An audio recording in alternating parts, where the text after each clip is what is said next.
This is Spoiler Country, a podcast about comics, movies, whatever, but mostly comics. Enjoy. Previously on Spoiler Country. I mean, a lot of that is just bullshit. Being 25 years old and being a total arrogant prick. So, Right. you know, I mean, seriously, No, you know, you're right. No, I was the same way at 25. I know. All right, welcome back to Spoiler Country. I'm Kendrick Regan. That's Johnny Horsley. And today on our show, Ben Templesmith. Which is great. And I'm going to go ahead and spill the beans right now that we're actually recording this afterwards, and you guys are in for a treat. It's really good. Yeah. We were usually doing intro before they come on, but everything just kind of fell together, and all of a sudden we were talking, and the interview goes. It's not even an interview; it's a hangout, and it goes right into it. I mean, we just start going, and you guys are in for a real special time because this guy, one, he's well spoken. Two, he knows what he's talking about, and three, he's funny as fuck. And four, he's not British, but he's kind of British. Yeah, that was funny because he has a British passport. Yeah. Because he's not British, but he's kind of British. Yeah, his dad is British, and so I didn't feel as bad when I said, "Oh, you're from England." It's a good conversation, man. We did something we don't normally do. We talked politics, but I think no matter what side you're on, it's an enjoyable listen.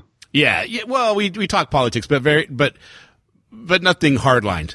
No, we weren't like going fuck you, fuck this party. Yeah, nothing like that. Nothing like that. It was just talking about what's going on. A lot of stuff about Ray Moore and what's going on in the news today. And then we talk about Egypt. We talk about Brexit. We go all over the place. Socialism, universal wage. It's a good time. It was great. I look forward to we talk about us finding. Go ahead. Sorry. I look forward to us finding some reason to bring him back on. Yeah, we talk movies, comic books, influences, Stranger Things, which is one of my favorite shows right now. Talked about Kendrick's butt hurting from alien probing. And elephant uterus. And elephant uterus, yes, we talked about that too. So I think, without further ado, we should just let them listen to it. Ben.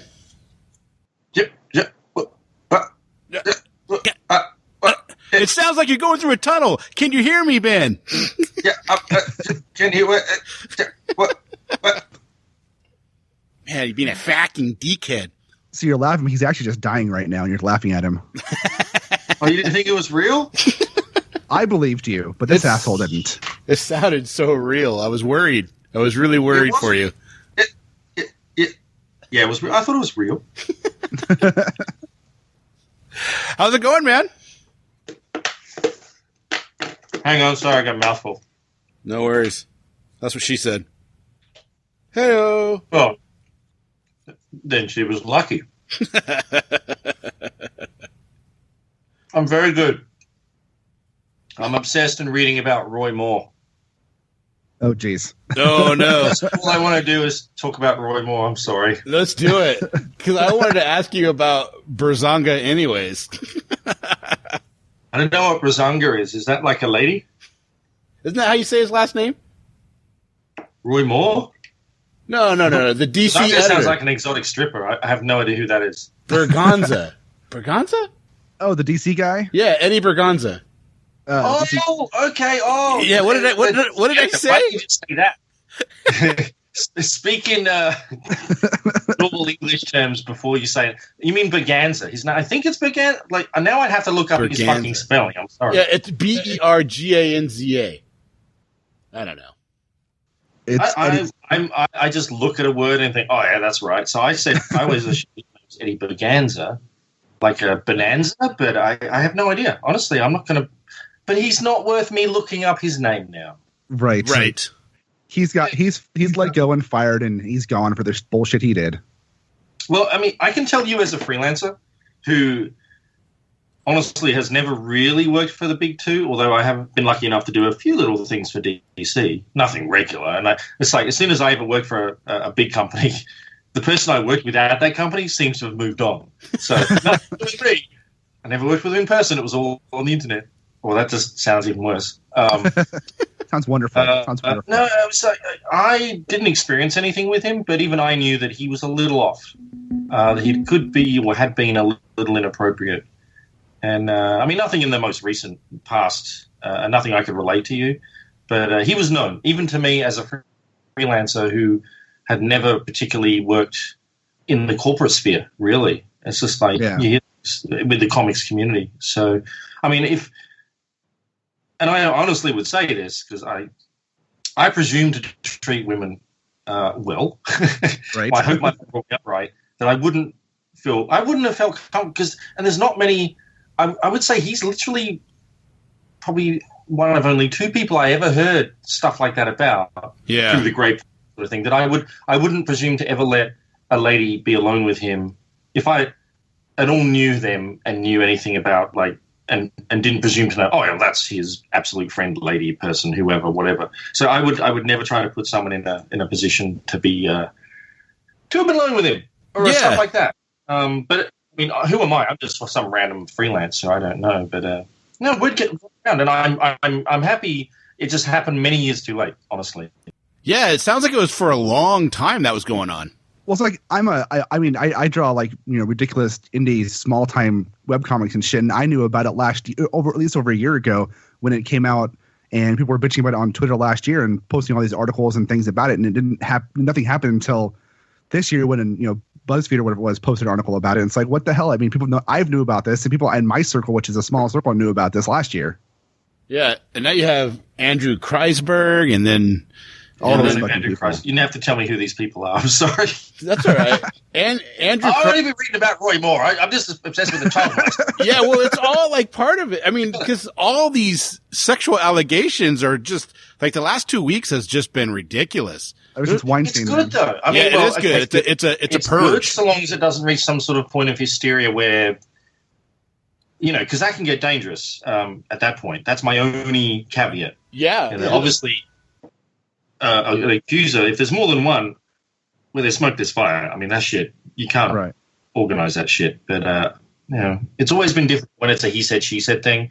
But if you've got a bunch of people, then, where there's smoke, there's fire. So, yeah, well, you're right, though. You run a risk of where public opinion starts to sway what actually happens when you do live in a country that has due process for a reason and that you are innocent till you're proven guilty. But like you just said, where there's smoke, there's fire. And when you have multiple accusers from different that don't even know each other coming forward and saying this is what's happening. That's the key. It's like you can't dismiss that. But all I'm saying in any of that, in any vague defense of any of that bullshit, is that I am familiar, my dad being English, and I read English news a lot and stuff. I mean, the UK had at some point a lot of hysteria about pedophiles and about all that sort of crap, and it was getting to a point where it's like, well, no. I mean, that is what the due process is for and stuff. But it was like, it was getting pretty bad that way. But obviously, you want perpetrators to be, dealt with. Yeah. You want people to behave, and most of that is about other men and other men speaking up and telling those men, you don't do that shit. I mean, you don't. Yeah, not being complicit when you know somebody's. Exactly. Stuff is just ridiculous. I would like to think none of my actual friends would ever do anything like that. And if they did, they'd pretty quickly not be my friend or I'd be doing something. Honestly, it's it's pretty easy to say because I'm not a woman. I've never had to deal with stuff like that. And I believe I was brought up right and that I've never done anything remotely like that. I'm just too awkward.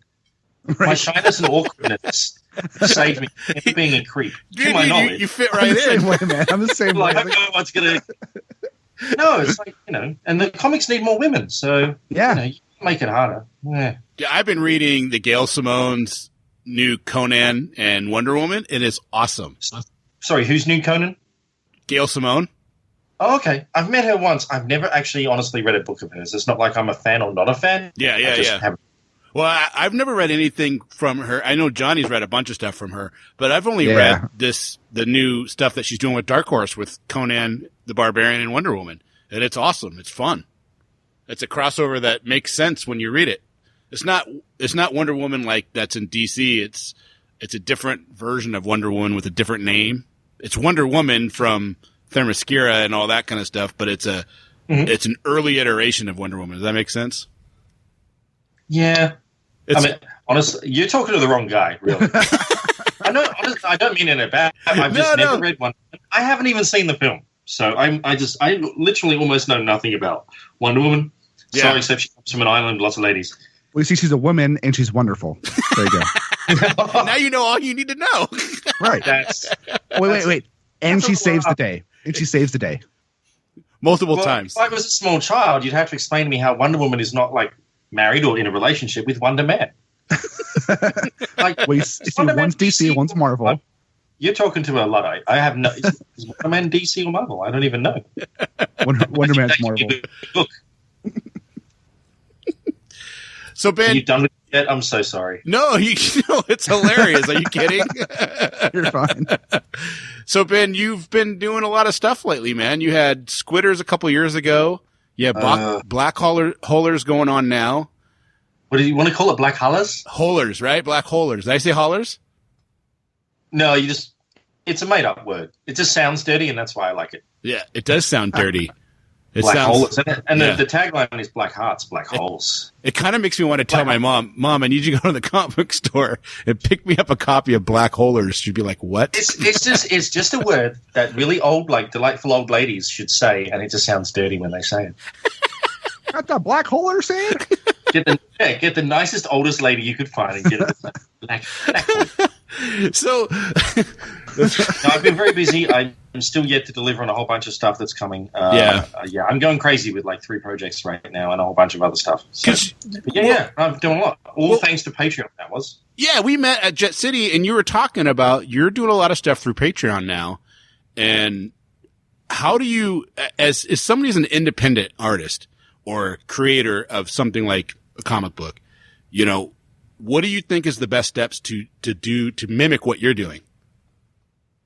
I'd say, okay, there are people that are much more successful than me. Yeah. Who do comics, a lot of them web comics especially. The deal with Patreon, or Patreon, however you want to say it, it's brilliant. It empowers creative people. But it doesn't give you an audience. So if you already have an audience and you go to Patreon, it's great. I mean, it's effectively, if you've got an audience, you've got a fan club, essentially. And what it is, it's a pay gateway on various levels, like a Kickstarter sort of thing, to, depending how much money you donate or give, to what you get back. So it's basically a fan club where you get cool shit. If that's the way I try to do it, and that's why I see a lot of people do it. I mean, you don't want money for nothing. You do actually want to give people something. So at the end of mine, you get a printed book if you give enough. What's the price ranges for, like, if you wanted to get Blackholers on a monthly basis or bi-monthly or however? Just monthly? Is it just monthly? Is it? Do you do it every day? Quarterly. Quarterly? It's about 2 pages a week is my goal, and I do. And I'm a little late this week. I'm actually ahead, but I need to put them up.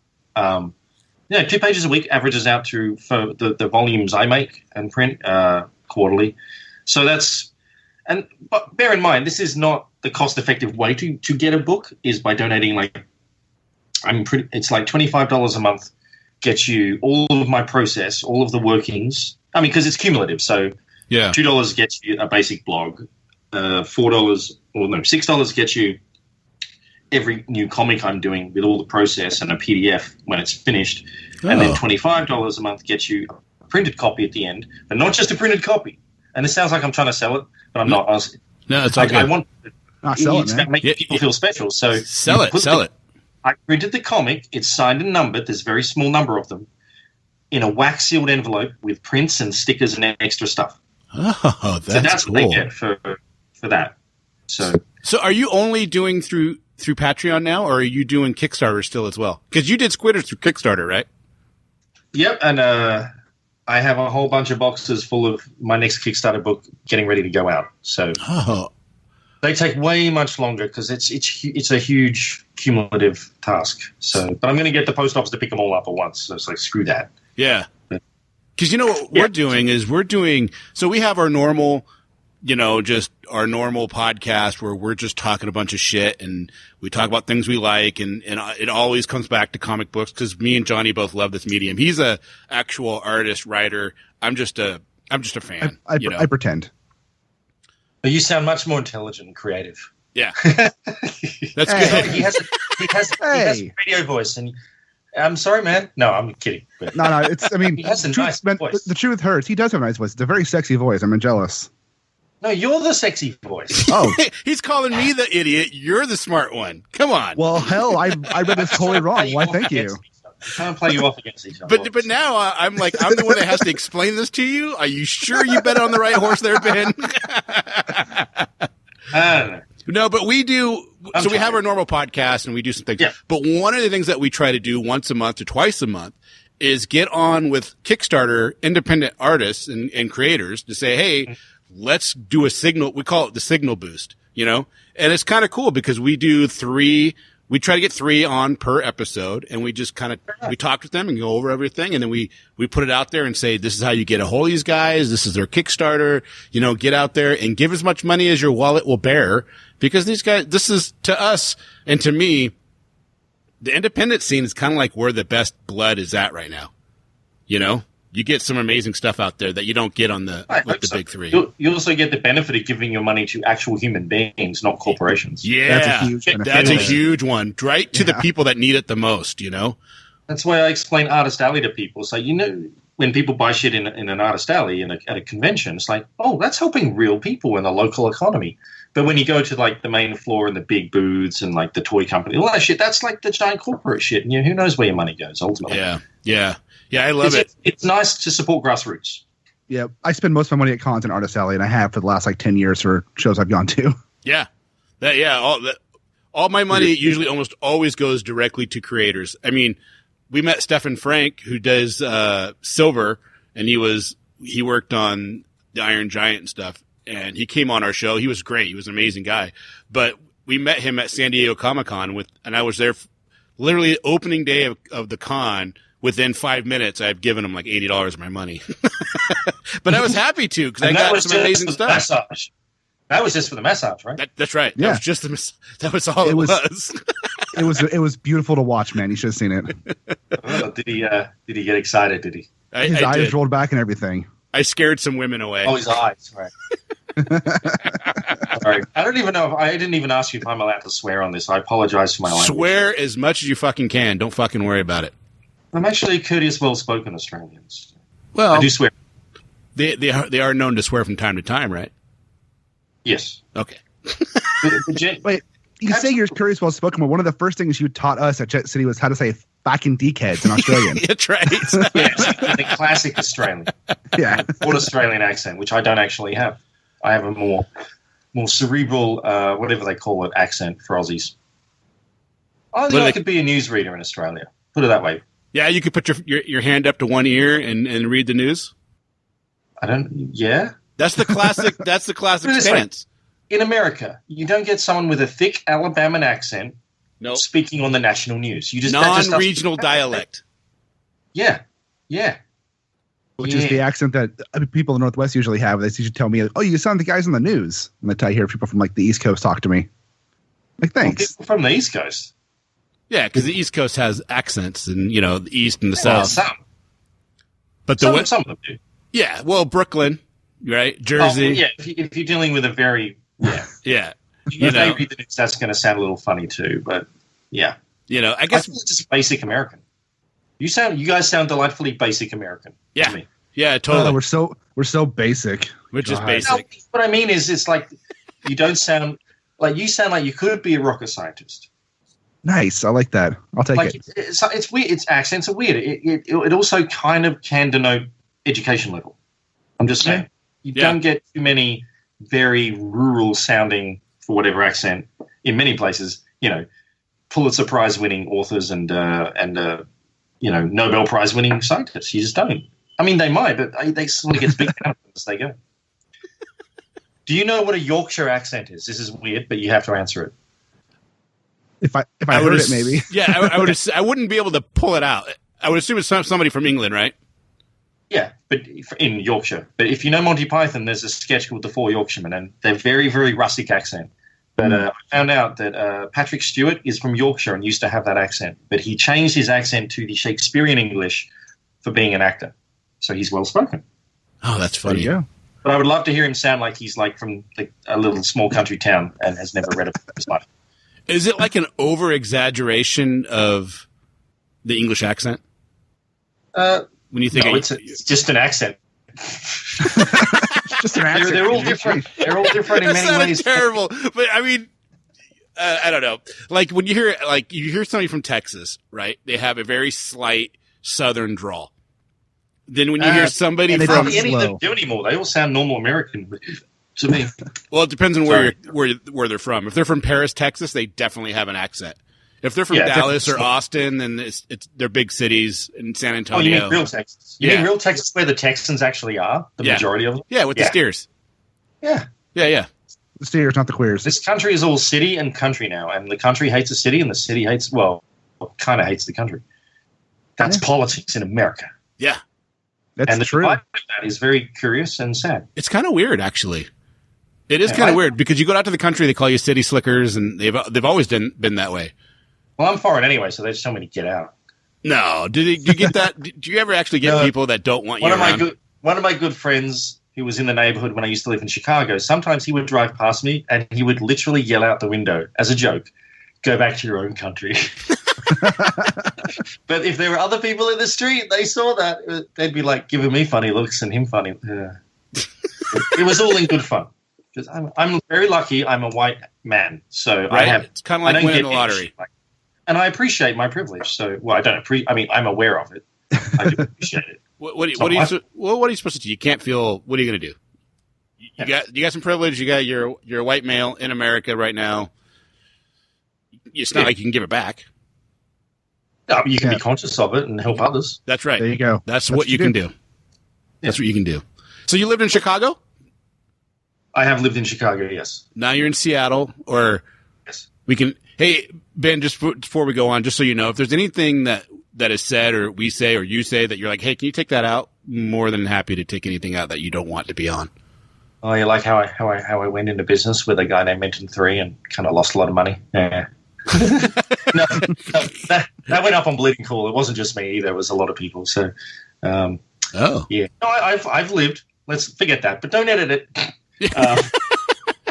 I just want to let you know because some people, like I said, Seattle, and you might be like, I don't want people knowing I live in Seattle. Oh, no, I'm fine. I've lived everywhere but the South. I've lived in probably more places than most Americans. Yeah, I'm sure. I'm not bragging. I'm just saying it probably. Yeah. I've lived in San Diego, New York City, obviously the city because I can't drive, so I need trains, and Chicago, and now Seattle. What's been your favorite? Or do you have a favorite? For different reasons, except San Diego, which was not my favorite at all. Really? See, I loved San Diego. What about San Diego turned you off? Well, everyone just likes it for the weather. Yeah. And the weather was horrible because it's indoor weather outdoors 99% of the time, and it would drive you insane. I like weather. Yeah. I get depressed if there's no clouds in the sky. I need coverage. I need something. Right. You like seasonal changes.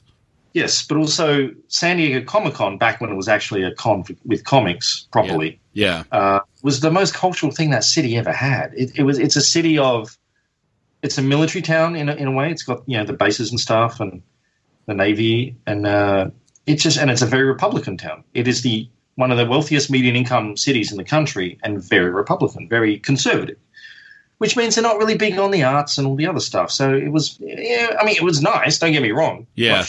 But it's certainly the least favorite of the places I've lived. They're all good for different reasons, though. Yeah. New York is New York. You can't argue with that. Chicago is like New York, but people are a bit friendlier and it's cleaner. I love Chicago. Yeah, I love Chicago. And the rent was cheaper than Seattle and New York. But Seattle's great, too. It's got amazing, vibrant culture, and it's the happening future city. And, And people are friendly here.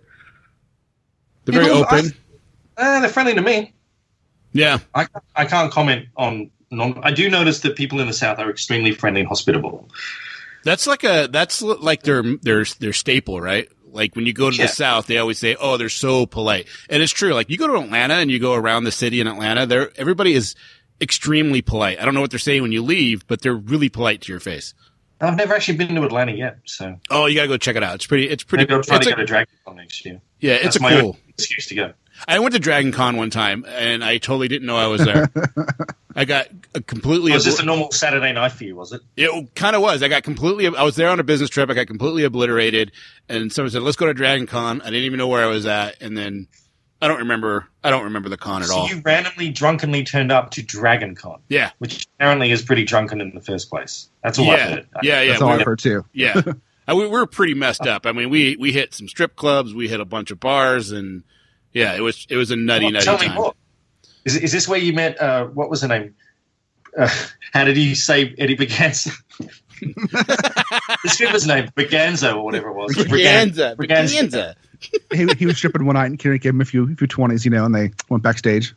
I don't know what he's doing now. I'm in my 40s, and I went with a bunch You don't of. sound. What's that? You don't sound like you're in your 40s. Good. You sound very young. That's good. I like that. I like to call him the old man all the time because he's older than me. All the time. All the time. Or does he have a lot of ear hair? No. Oh, he's not old then. Not really. Yeah, no, I'm not old. I'm 43. It's not like I'm too old. This was, I was 40. I think I was 40 actually when this happened because I went out with a bunch of workmates and they were in their late 20s. And I'm like, yeah, that's a good idea. I'm going to go out with a bunch of people in their late 20s that go out drinking and clubbing every single night. And you were like the hip dad, weren't you? With like the ill-fitting leather jacket, trying to look cool. No, that's him. That's him every day. That would have been great. But the big old stomach just hanging out, it's all good. But no, it was like, I was like, yeah, I could totally keep up with these guys. I could drink like they can. Yeah, that was a really bad idea. Yeah. They were. Well, when you're older, you don't have to drink that much because you can control it and still have a good time. You would think that. It's called experience. Yeah, you would think that. It didn't go that way at all. It was a fun time. It was a fun time, but the next morning was hellacious. And I honestly, like at some point around 2:30 a.m. or so is when I finally passed out. But I think the shades were pulled around 8:00 at night. It was fun. Drink lots of water. I did. Water, say you. But I was so hungover and I had meetings the next morning and it was like not good. Oh, so you were very responsible. I was so responsible. It was good times by all.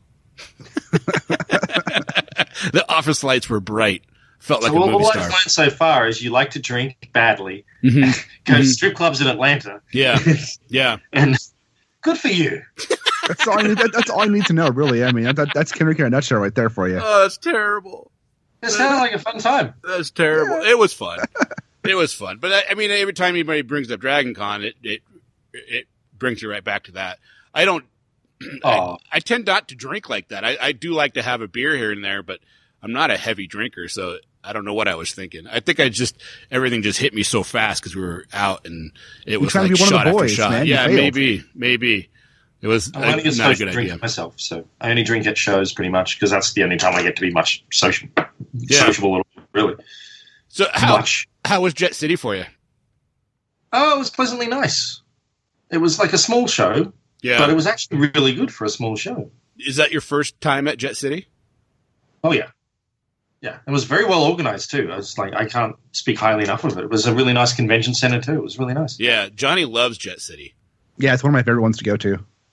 Because it's an actual con, That's what Comic Con, yeah. It's comics and creators. Emerald City is a great con. Yeah, Emerald City is one of my favorites. Yeah. Yeah, but Emerald City doesn't like to let new people into Artist Alley, so that's always hard for me. Yeah, they got capacity constraints, and they got way more people than they have room for now. So I feel lucky anytime I get into these shows anymore. So I mean, I'll be at Emerald City. They gave me a pro badge, but I don't have a table, sadly. But it's a good show because it does have a big Artist Alley. I mean, they fit as many as they do. Oh, I love Emerald City. It's a great show because they have a huge Artist Alley and lots of people to go spend money on and talk to. Yeah, and socialize with. That's the grassroots. I like that. Yeah, unlike San Diego these days. Well, we went to San Diego in July, and it was fun. But I was telling Johnny, I was like, it just didn't feel. I mean, we had a great time. We did a ton of podcasting there. We got to meet Mike Grell, and we get to do a whole interview with Mike Grell, and that was amazing. But it felt more like a culture con than. Well, Artist Alley was so small. Yeah, it's tiny. It's like a quarter the size of Emerald City. Yeah, I'm pretty sure the Artist Alley was as big or bigger at Jet City than it was at Comic Con, at least proportion. I mean, it was insane. Yeah, that's a sad indictment. Do you know why? You know why, right? Why? San Diego Comic Con is technically not for profit. all the money they make is put back into the show effectively, and it's like it's a tax status thing, right? Right. And it's called Comic-Con in the title, and it was started by comic people, and comics were the heart of it, right? Right. So now comics are a fraction of the Artist Alley is tiny there. They give you half a little table, one chair. You're not allowed to bring another chair. You're not allowed to have anyone else sit with you. It's you there, and you have to be there for a certain amount. I mean, they give you the table for free in the lottery system thing, whatever it is. But they're not for profit. And then you get like New York Con, Emerald City Con, C2E2, and a whole bunch of other cons, Heroes Con. Yeah. Yeah. And they're technically run for profit. And they make it about the comics more and about the grassroots creative people, which I really appreciate and help us. That's interesting. San Diego did that more. I can't go to San Diego anymore because it's just not cost effective. Yeah. Sad, That's interesting. very sad. That is kind of sad. Yeah. I remember the first time I went to San Diego was back in 2002, and watching it change from 02 to, this last year, it's That a was definite. that was my first San Diego too. 02? Nice. Wait, were you the guy I mugged in the? Yeah, that was me, man. That was me. You gotta look. I've been a legitimate guest of San Diego, and I thank them for that, and I thank them for any attention they give comics. Except that now you can see what they prefer, and that's very sad to me because I like comics. I do comics because I love them, and I will be a crusader for comics and for creator-owned comics, especially. Yeah. Right. Oh, us too, man. Yeah. Like the one thing that pisses me off the most about going to any con, and it happens at Emerald City too, but it's not. I mean, what it is, but it's like you go there and you see those giant shirt booths and clothing booths where that goes to sky high, and there's like 3 or 4 of them at San Diego, and there's 2 of them every year at Emerald City. And I'm like, this is a ton of real estate taken up for T-shirts. Yep. That are expensive as hell. They must make money. But, because there's a ton of people there. Fuck man, my wife massive spends hundreds of dollars every year at those damn things. My wife's always going there and buying we shirts couldn't keep and her away from sweatshirts. those. We couldn't keep her away at San Diego. And I'm like, you can order the exact same thing online on their website for the same price or cheaper with the discount code they give you. Yeah, but I'm not a Nazi about it, right? So you can have that stuff. You just have to have a vibrant artist alley where you have a whole bunch of creative people as well. And most of those cons do that, honestly. So I don't have a problem with the other stuff, so long as, but like, okay, San Diego, they spend millions on the marketing for the studios there and whatnot. Yeah, and they don't use that to subsidize getting more creative people into a larger artist alley. It's like they make those people pay through the nose to support the lower down arts, the grassroots. Right. I don't see that happening, and so I can't support it anymore. Sad. That's good. Sad. That's a good point, though, man. That's a good point because I don't think I thought of it that way. And now seeing what you're saying, behind the screen. Because it was really small this year. I mean, well, it was small the last year I went to, which was two or 3 years ago now. I mean, DC had a huge footprint, and Marvel had a huge footprint.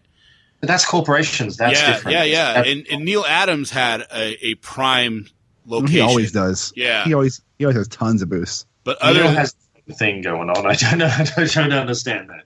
Right. More power to him. Well, hey, man, he's doing what he's got to do, right? And he's doing it well, so.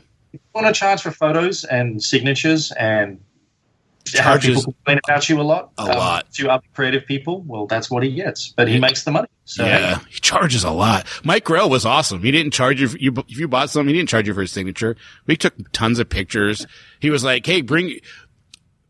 He seems like a great guy. I've met him. Ben, he likes talking a lot. It was Ben. It was crazy. It was our 3rd episode ever, I think it was. And he was like, "Bring your guys' equipment down. Let's do it. I'll come on your show. We'll do a whole thing." And he sat and bullshitted with us for like 30 minutes on the floor.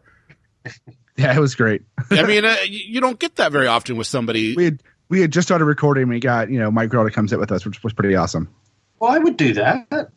Yeah, well, I mean, you weren't there. If you at my table at the same time, I'd be like, "Oh, excuse me, I got to handle something." But like, I'll chat to anyone for long enough. That's what you do at a con. It's about reach and about making people feel talk. That's what I would want if I went up to a creator's table. I'd want to be chatted to by them like a human being. Yeah. Well, you were very personable. I mean, that made it very easy to say, "Hey, you want to come on?" And you were like, "Of course, let's do this." So that was always nice.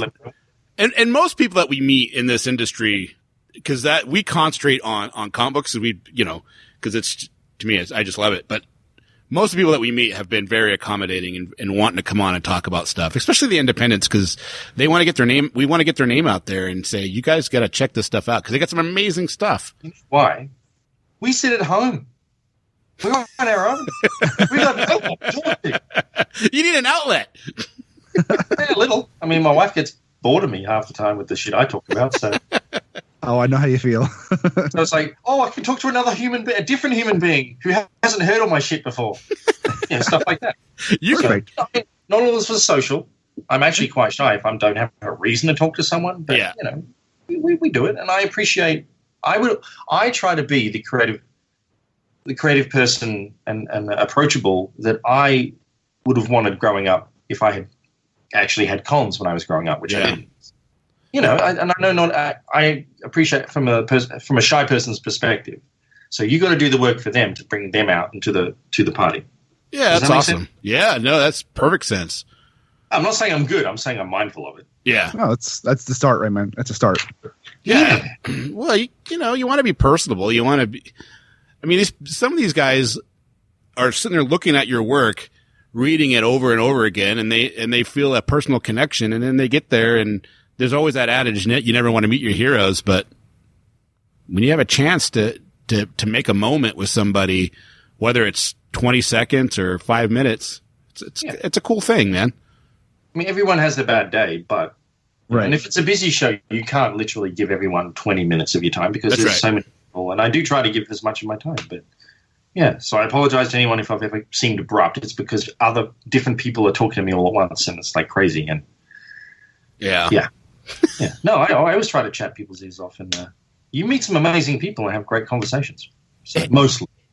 Hey, I want to ask you, did you watch 30 Days a Night, the movie?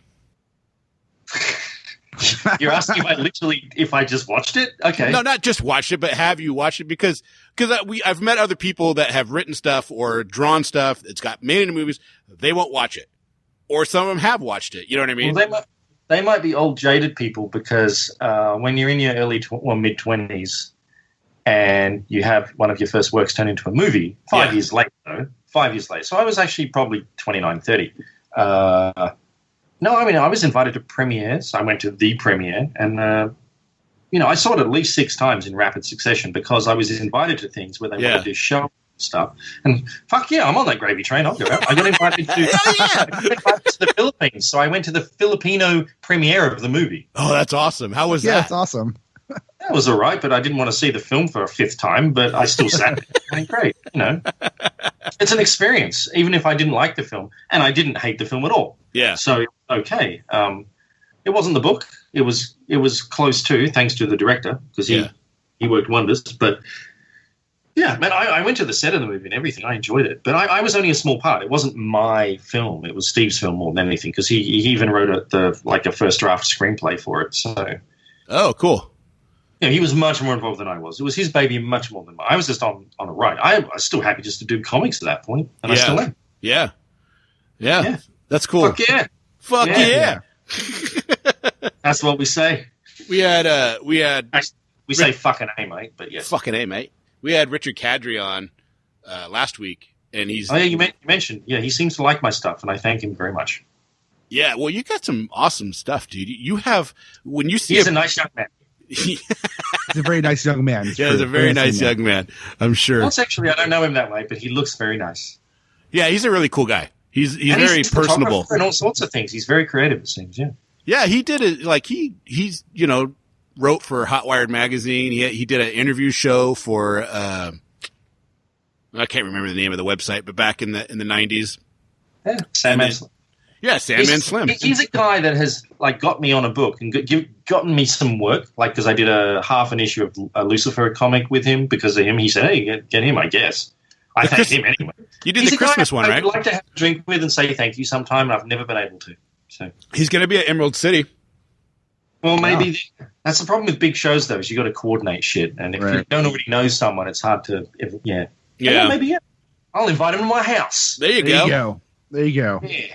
Hey, that Lucifer story was really good. I like the art in that one. Well, thank you. But I'm a big fan of your art, anyways. Always have been since 30 Days a Night came out. So You suck up. nah, it's true. It's fucking true. Well, thank you very much. It's true, but your art, you have a very distinct style. So, like, when you see Ben Templesmith. Yeah, a lot of drugs. Yeah, Lots of drugs. Lots of That's drugs. all I take. That's how I like that's why I like his work so much. Is all the drugs. There's actually no drugs. Actually, when I first started out, 50% of people seemed to hate my work and tell me online. And then those people have slowly dropped away because the other 50%, there was enough of them. Yeah, they still dug it. And only the people that like it now comment or say anything. So it's like, yeah, and that's not for me. Because you should do things to please yourself first. Yep. And if other people want to come along for the ride, that's very self-fulfilling. But if you're trying to please everyone, you'll never succeed. And yeah, do it for yourself. It's authentic. That's right. I don't know, man. I knew your stuff from 30 Days a Night.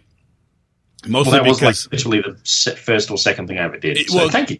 Well, because Johnny told me about it, right? I saw the movie and he goes, "Oh, that's Ben Templesmith. You should check out his stuff." And then I stopped collecting comic books in the mid 90s and got back into it in 2014. You said a bad word. I said a bad. I stopped. Collecting. You said no. You said collecting. Yes. Yeah. Were you still comics. reading them? Were you still reading them? No, I wasn't reading them. I started going to college. I got married. I went, I was working every day and Did you at any point stop collecting books? I've been a prolific reader my whole life. I'll never stop reading comics, but it's just another medium. It sucks. Yeah, it is just another medium. And I got back into it in 2014. My mom got sick and I was like, at her house, my job was like, you just stay at her house. You can work from there. It was great. And I went there for the weekend and I ended up being there for 6 months and just down the street from her house, not too far away.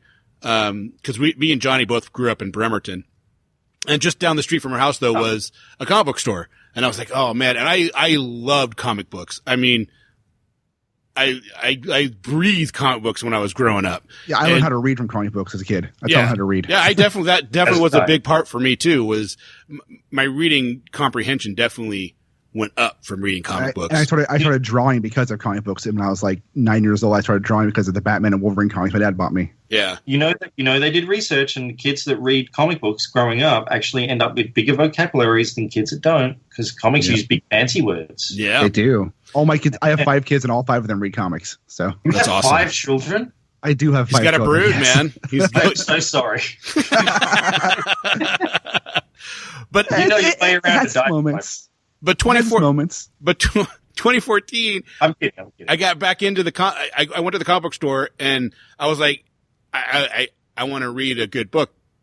And the guy was in the store goes, you should read Squidder. The first issue just came out from Ben Templesmith.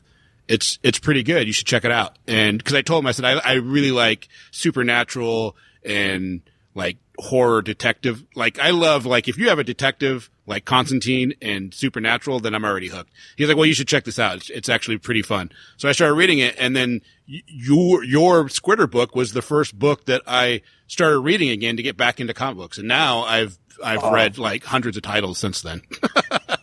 Oh, well, thank you. Yeah. I mean, I'm not saying that book ain't Shakespeare by any means, but no, but it's fun. It's just a fun little thing I wanted to do. Dude, she birthed a sword. Get out of here, man. It was so much fun. One of the only reasons I did the book is like, I want to see, I want someone to have sex, and then a moment later, she gives birth to the sword. Just because I wanted to. Because I thought it was funny and amusing, right? Like, it was the sword, funny. The sword of power or some shit. So. I was reading it. I was like, did I had to read that section twice because I was like, did she just birth a sword? It gets crazier as it goes. I actually have a sequel in mind, so I'll hopefully start that next year. Depends on what my patrons want. Yeah, that would be cool. I would pick They that vote up. for something new first, so hey. Did you read a lot of Cthulhu? No. H.P. Lovecraft? Nope. No? I came there much later, but I was always a huge fan of everything that people who were already influenced by him. I mean, he's pretty old, so Yeah. some of his stuff's good. Some of it's a little not as good. Yeah. Wordy. He's not the easiest writer to get a hold of. So, yeah. I certainly don't hate Lovecraft. It's just I haven't grown up always knowing even who he was. So I'm late to the party on many things. I'm from Australia. The writing of H.P. Lovecraft for me is I can't read through a whole book. I just can't do it through his stories because it's just hard to read, and it's it's from the 1920s. It's a different era, but I like the mythos of it and what he built. And Well, one of his earlier stories, Dagon, is like written as a journal sort of thing, and that one is great. It's very visual and very quick. It's a very short story, and that one is perfect. That's why I adapted that one. So I do want to adapt more, but it tends to go on a lot about backgrounds and buildings and the things that I can't draw 5 pages of just a town. Yeah. Because I want to include all the words too. So you'd have to edit it. So have you always been a big horror fan? Yeah. Probably since one of the first proper movies I ever really saw that impacted me was John Carpenter's The Thing. Oh yeah.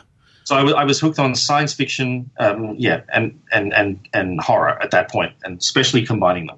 Yeah, dude, it was in the golden age. There was, I watched The Thing when it was a bit old already because it was the 82 or whatever it came out. Yep. But I grew up with Predator. I grew up with Alien and Aliens. I grew up with all sorts of cool shit, and I thought, all movies are like this. And like, there hasn't been any real good ones lately. It's just nothing's. No, they're off. rehashing. I mean, I watched the what is it It's not a remake, but the prologue or for The Thing. Oh, dude, that was such a bullshit film. That was lazy. It was boring, and it was just. They wanted to do a remake, but they decided no, it's a prequel, even though it doesn't make sense because we didn't acknowledge everything, all the flaws. Bullshit. Right. They made it the prequel by showing the dog running across the. Yeah. And I was like, wait, what? I think they made the effects worse than the original. Too much CGI. Too much CGI. It's okay to use puppetry sometimes. It makes it feel. That's what everyone was hoping. Material, and valid. And when you just do the CGI like they did, it was just kind of lame. Yeah, because the effects from John Carpenter's ones still hold up to this day. Almost all of them do. It's just amazing. And that is one of my favorite films in history. And everyone acknowledges it's fucking good. My favorite John Carpenter movie is The Prince of Darkness. Did you ever watch that one? Yeah, I mean it's all right. It's but I don't dislike it in any way. Well, the first time I watched it, I was like 11 years old, and so it really freaked me out. And so now when I watch it, I haven't watched it in years now, but you know what I mean? Because the time that I watched it out, it freaked me out. So that's what I remember. The Thing scared the shit out of me. Yeah. But They Live is also really good because I liked the message it gave as well. It was good. Yeah. Could you hear to chew bubblegum, kick ass? Yeah. Roddy Piper, right? He's in that was They Live or that They Live? Yeah. That was a classic movie, man. I loved that movie. What else? Well, most of John Carpenter's are classics, except Ghost of Mars, maybe. Yeah, the Ghost of Mars. That's what I was going to say. It felt weird watching it. Yeah. Like it felt like everything was a miniature and you're watching it go through and it was, I don't know. It almost felt like he shot the whole thing on a phone. Yeah. So I've had the honor of meeting many of my heroes now. So I actually got to meet and go to his house like John Carpenter and stuff. And his wife's awesome too, Sandy. And she writes comics and shit. She has a publishing thing. Oh, really? She goes to freaking cons. Yeah, she's great. She has a very dry sense of humor. She's awesome. And I think she's a bit, don't quote me, but I'm assuming she's a bit younger than John because I don't think John wants to likes going to cons particularly much or anything. He doesn't do them as appearances much. But, yeah. No, and then I got to hang out several times with George Romero before he passed away. Oh, that must have been amazing. Cool. Oh, that's awesome. I did a movie festival in France with him as a guest. And we had to judge movies together. That was amazing. What movies did you watch? Do you remember? They were all shit. Well, they weren't all shit. They were all kind of like amateur hour compared to the one which I highly recommend everyone watch called The Woman. The Woman. Okay. By a guy named Lucky McGee. I think he's a Midwestern film director, but it stars I forget her full name, but the last name's McIntosh, I think. Pollyanna or Polly McIntosh. She's actually in The Walking Dead now as like the head trash lady, whatever the fuck they are. Oh, yeah, the one that she talks really weird. She has like a weird but she's tall as cadence. Shit and she's huge and tall and she's amazing. And she's the lead character in The Woman, which is a very good film about misogyny. It's actually a feminist film, but it's horror all the way. It's really good. I'll have to check that out. The Woman. It's free on like Stutter and stuff now as well. So if people have streaming. Yeah, I'll check that out. That'd be fun. Yeah. It'd be fun. These are all things that influence me. dark science fiction and horror. It's great. Yeah, I was a big horror kid growing up. I loved watching that. I mean, I loved watching comedies too, like, because he had all those great Eddie Murphy movies coming out, and Dan Aykroyd and John Candy and all those. And yeah, they don't make comedies for my age group now, though, I think, generally speaking. They just don't. No, I mean... Borat was for my age group. That was age appropriate, my sense of humor. Did you like Borat? That was good. Tell me you've seen Borat, please. Oh yeah. Did you watch his new one that he came out with last year, where his brother is like an international spy? No, I haven't seen that one yet. It's him and Mark Strong. I didn't see that one. What's it called? It's him and Mark Strong. It's like the brothers Grimley. They're brothers Grimley. Yeah. Yeah. Oh, I have not seen that yet. There's an elephant scene that is, you gotta see it to believe it. I can't even. Yeah, they get all up in an elephant. Sexually? They're they gotta hide, and when you gotta hide, there's nothing better than an elephant's uterus. So. I can think of lots of things better than an elephant's uterus personally, but I mean, whatever, if that's what you want to go to.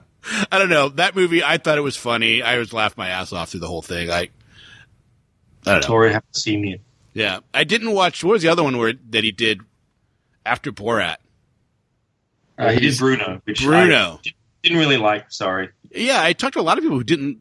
I never watched Bruno because everybody told me not to watch it, and I was like, all right, and I couldn't find anybody, and I don't know, I should probably just watch it anyways, because I usually just don't go by what people tell me. I probably related more to Borat because it's about a foreigner coming to America with strange customs, so. And the dictator, well, yeah, I don't know. I'm a big fan of, I grew up with Ali G before it was big in America. He was big in America. It wasn't bad. But I will tell you, there's a good film coming up. If it actually gets distribution, it's called The Death of Stalin, and you should watch it. It's got lots of famous big-name comedians in it. And The Death of Stalin? Yeah, but it's very Arrested Development Veep kind of style, it seems, from the trailer. Look up the trailer. It's very good. It's literally about the death of Stalin, but it's done humorously. And so a lot of British and American comedians, and it looks very good. I'll check it out. Yes. I like that. Yes. You've converted me, man. You've convinced me to check it out.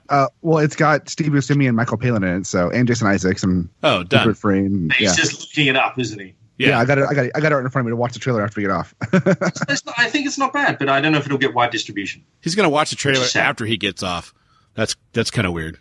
Before and the good thing is the movie's pissing off Russia right now and Putin because it's spitting on their glory. Is it kind of like beautiful? Like the interview? Did you watch the interview with James Franco? It was very disappointing. Really, it was like, really, you kicked up a fuss about that? Yeah, about James Franco and that. Okay.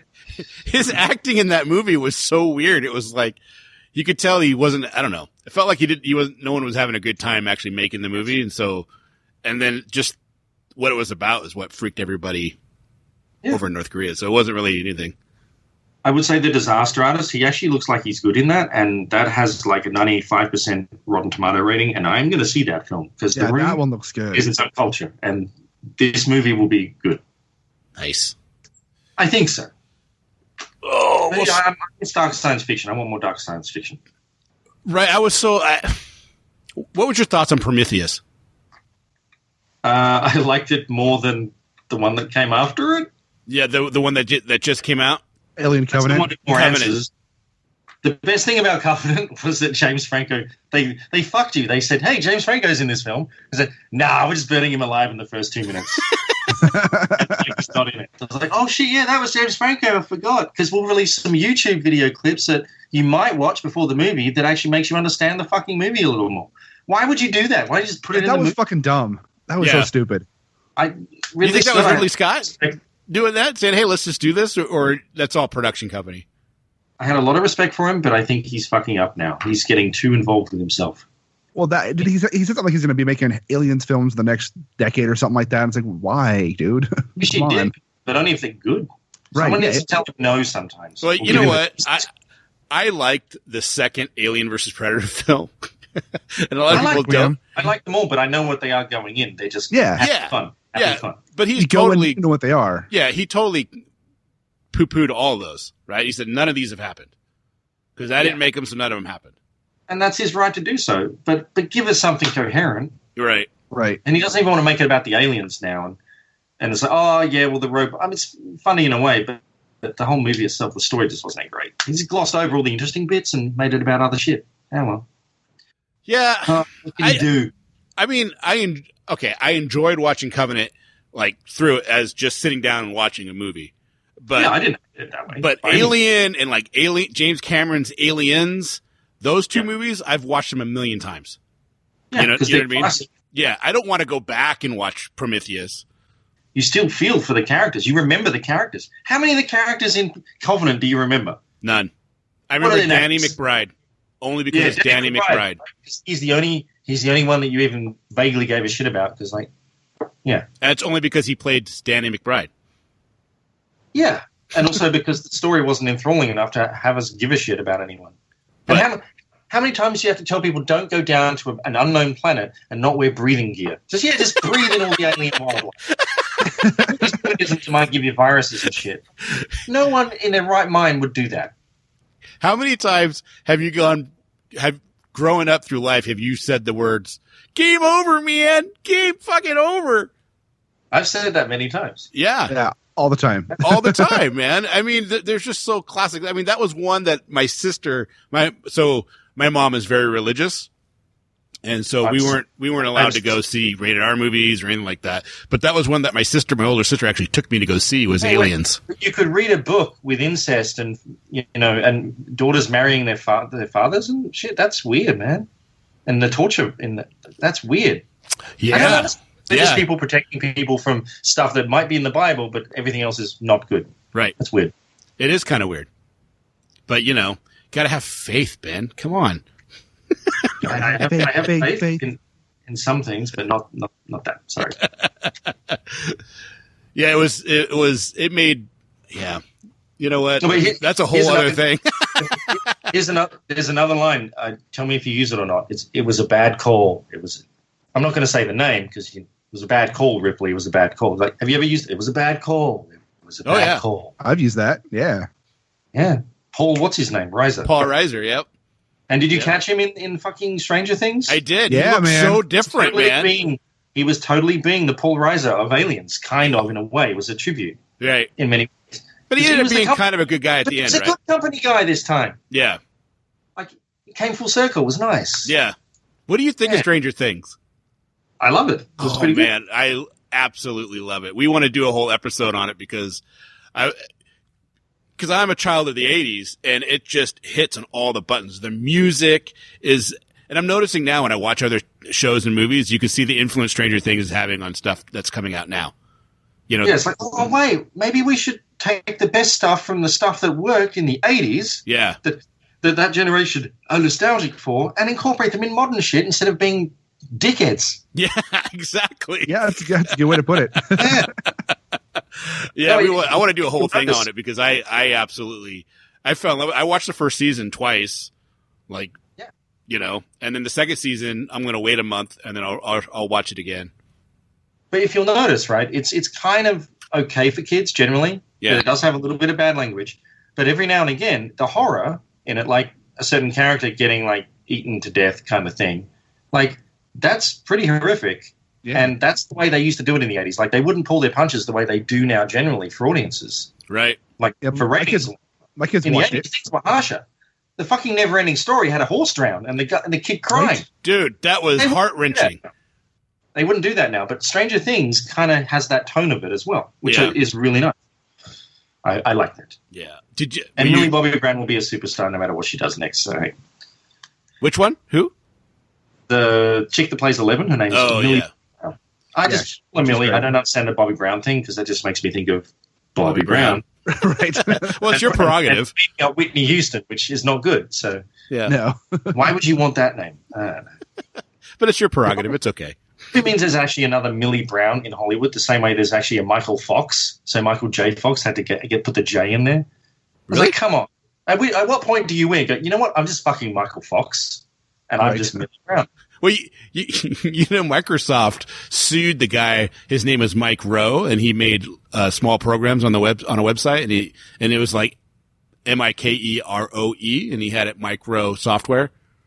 Yeah. They sued him. Like it's like you gotta change that. Why did they sue him? Wouldn't Mike Rowe, the Fix-It guy, TV guy, who's like weird, would do it? Oh yeah. But why were Microsoft suing him? Wasn't that guy? Isn't that who Mike Rowe is? He's like a famous dude in... Yeah. You're thinking of the guy that does like the dirty jobs or whatever. Yeah, and all he does is... This wasn't the same. He takes Walmart money. He's a corporate shill, basically. So, Yeah, pretty much. Pretty much. It's controversy. But he's loved by lots of people. Yeah, but they don't realize he's actually just a giant corporate shill who sold out. Yeah, exactly. He is, honestly. I read some shit about him. So, and I don't know who the fuck he is except for that now. So That's all you got to know, man. I learned things backwards, and because bad things already happened, as opposed to growing up with stuff that you thought was good. So Nice. it's the beauty of being a foreigner and an immigrant. Yeah. You were reading all about more? I am, because American politics is amazing. No other Western country would have such bullshit happen and have people be okay with it. It's amazing. I love American politics. It's so weird, though. I loved it before Trump was president. He's just kicked it up a notch and made it frightening. But a little bit. I can't believe people are defending. Like, he's had 5 accusers. He's probably a child molester. Technically, he broke the law at least. Dude, he had a 14-year-old touch his penis. He's a child molester. That's done. 100%. And people are still like, I don't know. Should I vote for him or the Democrat? Who's worse? Was that in Alabama, right? Serious. Yeah, it's Alabama. Yes. So they had that letter. He produced a letter with like 50 pastors like sign off on a letter saying he was a good guy or whatever, some bullshit. And I guess like over half the pastors on that list have come out and like, oh, we didn't sign shit. No, apparently I read. I don't know if it's a partisan attack yet, but the word was that his wife faked that letter. Like it was. Yeah. Shut up. Yeah, that's what I read. I read it earlier today too. Because they're all claiming that the yearbook he signed was fake and stuff. So it's all murky now. And then there was a robocall from a fake journalist at the Washington Post called Bernie Bernstein or Stein, which is like a sort of Bernie Bernstein. And it was a robocall saying, we'll pay you for dirt on Roy Moore because this is how journalism actually works. They just send out robocalls saying, hey, we'll give you money if you have some shit on a guy. That's not how journalism works. No. It was a campaign trying to obscure. It's amazing. American politics is amazing. Wow. I saw Australia just vote. Well, did a poll and overwhelmingly supporting gay marriage. Sir, we did a non-binding public national referendum. Yeah. By mail. So the thing is, voting in Australia is generally compulsory. It's not compulsory to vote. It's compulsory to turn up, have your name ticked off the roll that says you vote. After that, you can do what you want. You can shit on your paper. It doesn't matter. Yeah.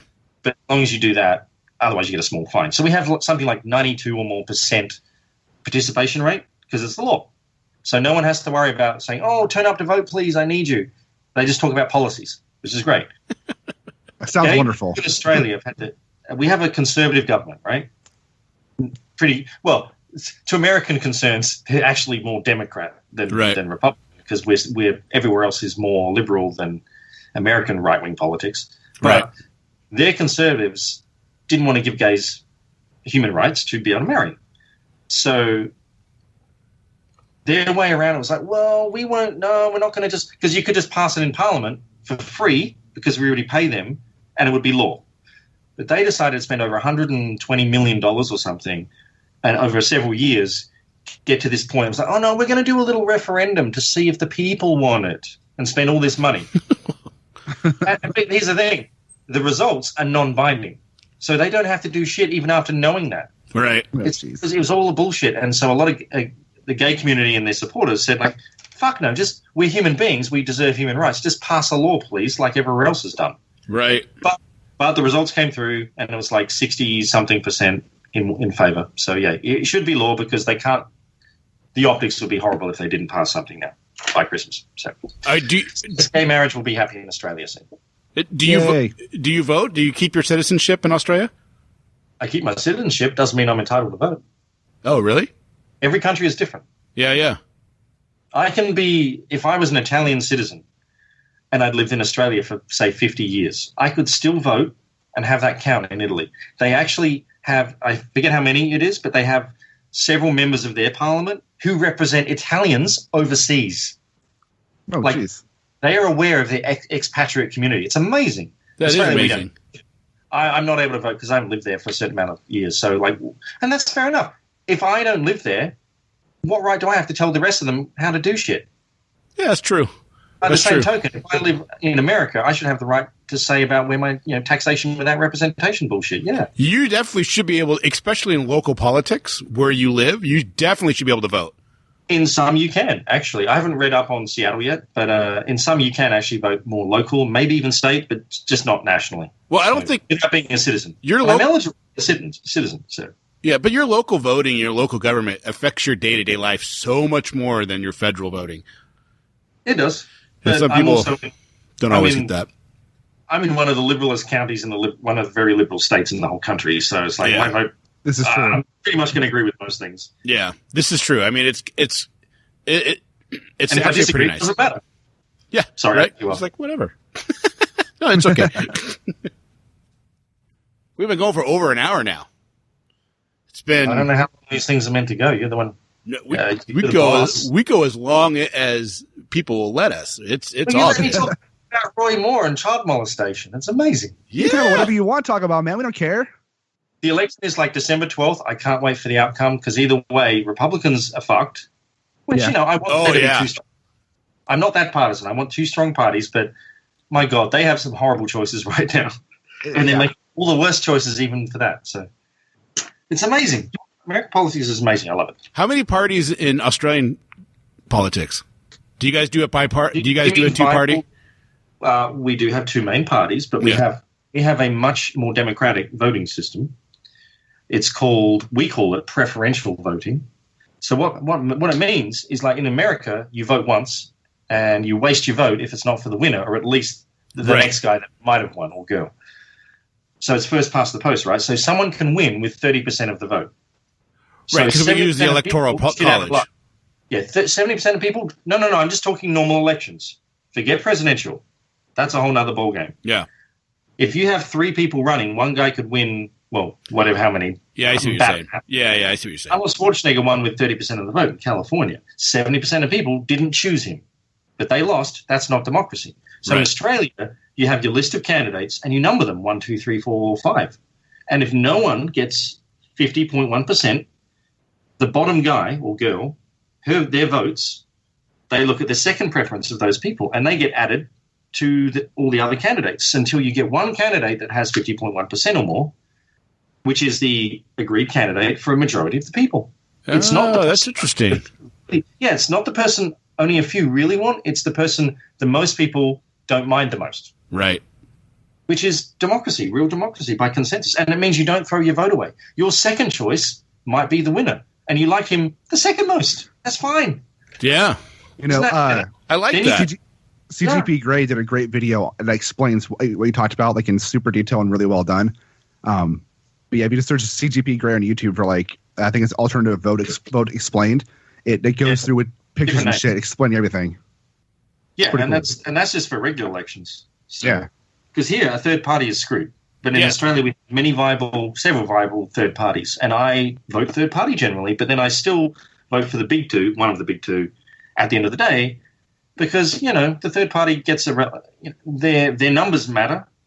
So for funding for the future elections and stuff, and they can actually grow and become viable, and they win seats. But if they don't, you still get your second choice. Yeah. See, here, when it comes to third party, it's almost impossible, right? You are throwing your vote away. Yeah, because you look at a national convention, and they're having a debate, right? They're having a national debate, and it's either going to be a Democrat or Republicans. And then if you have a third party, unless they have a certain amount of poll in there, and then the thing is they're not going to be invited to that debate, which is bullshit. Because to me, if you're having a national debate for the presidential election, if you're on the ballot and you've made it to that point, you should be on that debate.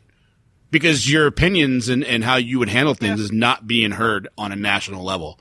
And it's kind of bullshit because our media dictates who's allowed to be on those debates. Yeah, I mean, those rules have stood for a long time though. And I'm not defending them by any means. It does suck. But what you need is multiple candidates. That's right. With a varied distribution, Because otherwise, all you're doing with the third party, any third party, whoever it is they're a spoiler. So, like, the people that liked Bernie, who decided to vote third party instead as a protest or something, it's like what they were actually doing was voting for Trump. Because if you're not voting for the next person in line whose values most mirror yours, which would have been Hillary if you were probably Bernie, unless you're really fucked up, I don't know.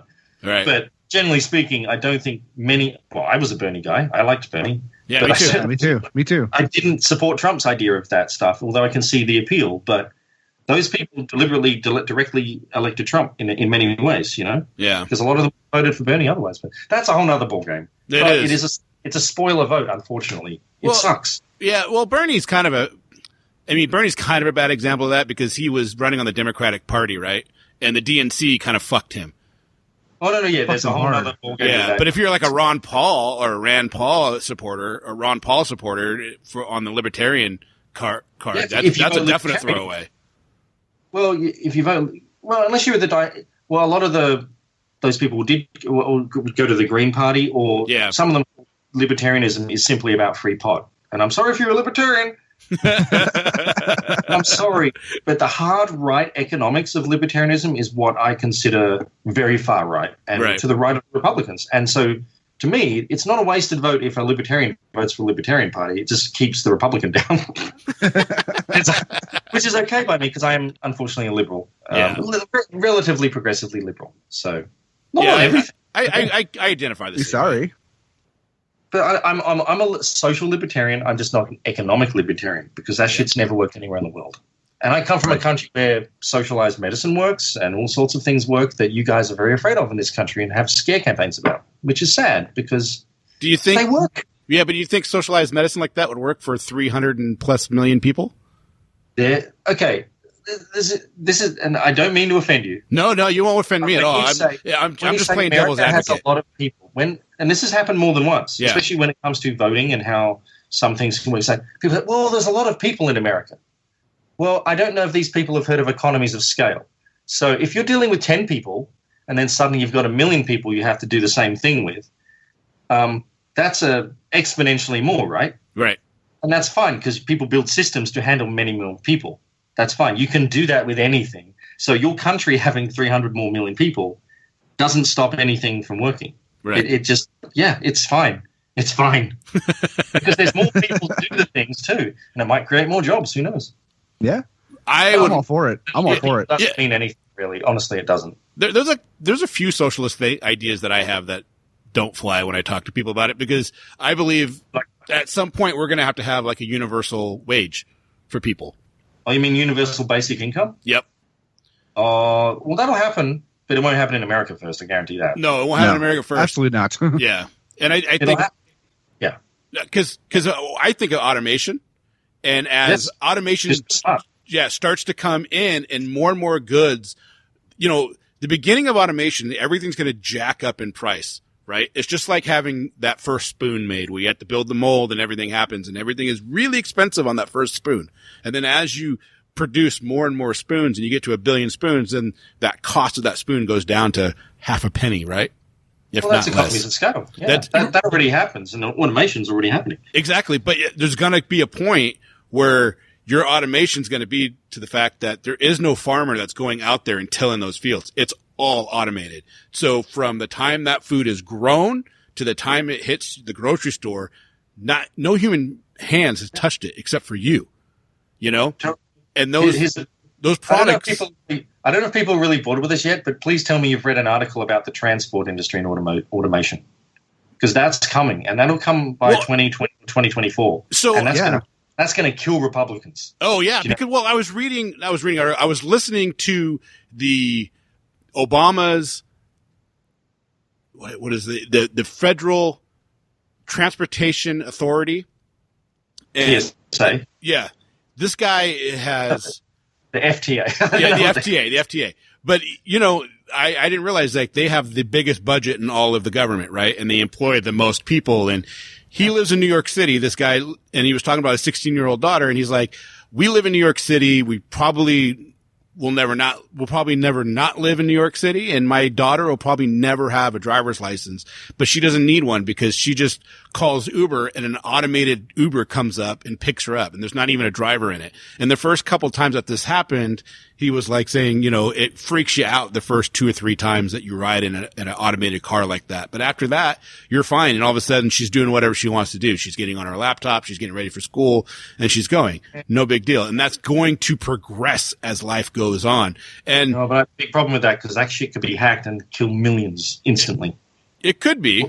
North Korea could hack that shit. But you can assure me it's not going to be hacked. Oh, no, there's no insurance. There's no assurance of that. Ever. But I tell you, the thing that'll kill people first is the automating the transport industry. That's 3% of the economy. Doesn't sound like much. It's huge. But only 1% of that is like Uber and cabs and stuff, right? Other 2% is literally trucking. Semi-trucks. Here's the thing. Trucking is the last well-paying blue-collar job in America.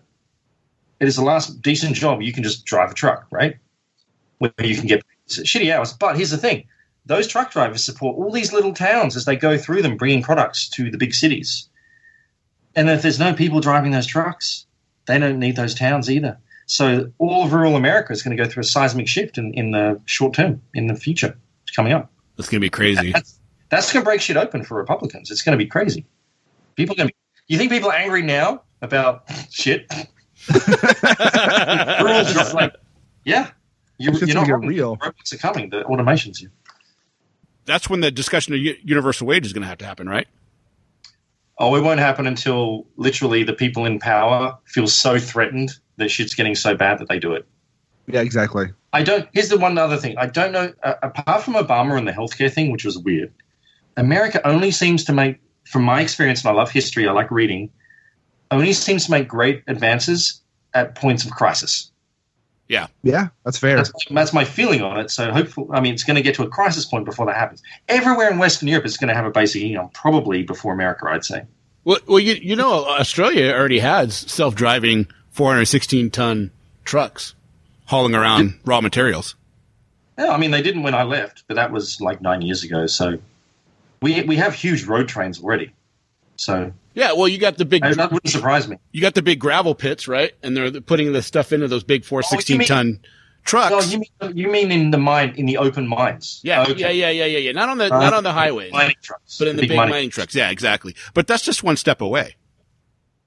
Yeah, that's very recent because I left during the mining boom, where you could literally have left high school with nothing, like dropped out of high school and started earning $100,000 driving one of those huge mining trucks. Oh my God! During the mining boom, that's faded now anyway. But yeah, now they're automated anyway. Ha ha ha. Yeah. You know what? But what are you going to do? You're going to have a massive amount of people that have no education towards what this automation means and what it means to them, and that blue collar you're going to start seeing just dropping off, and it's going to be very scary. Just like you said, the rural America is going to slowly fade away.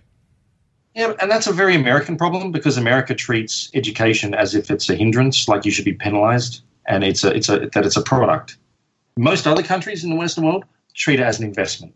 As it should be. To get the better jobs and the higher skills and create new things, it's better for the economy overall.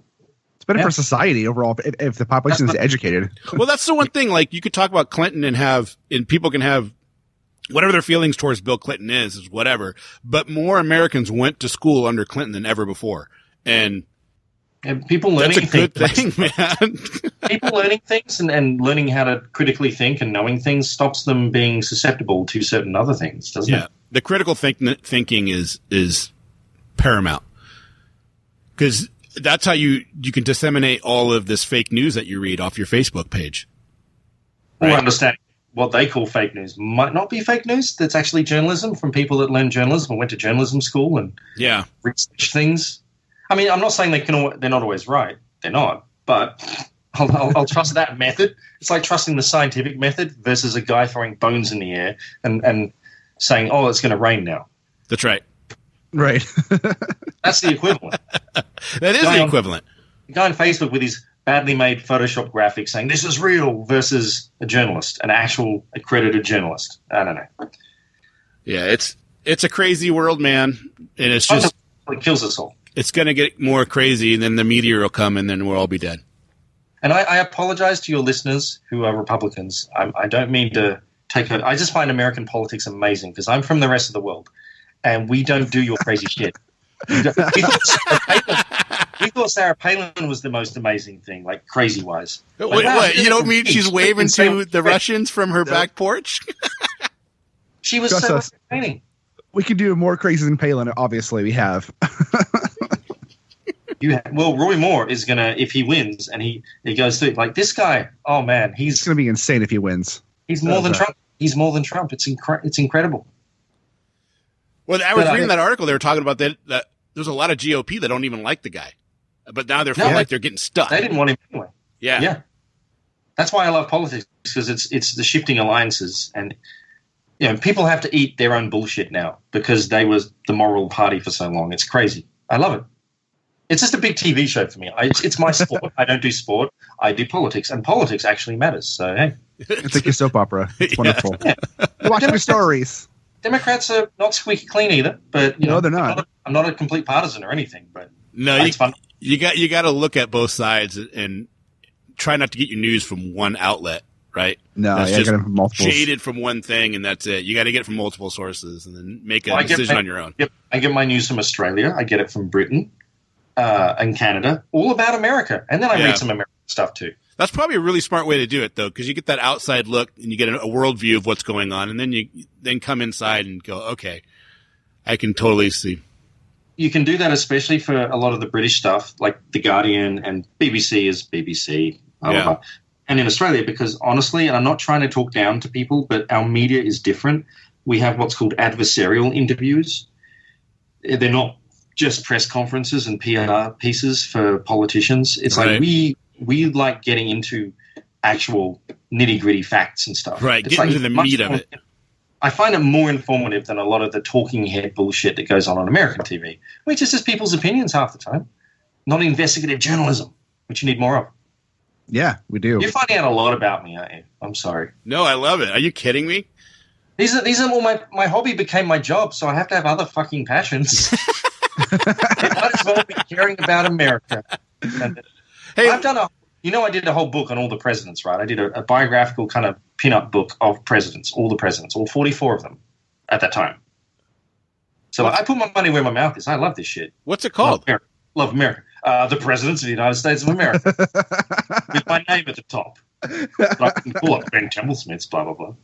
It was very, very small print run. The publisher didn't really know how to sell it. It sold great to librarians. Yeah.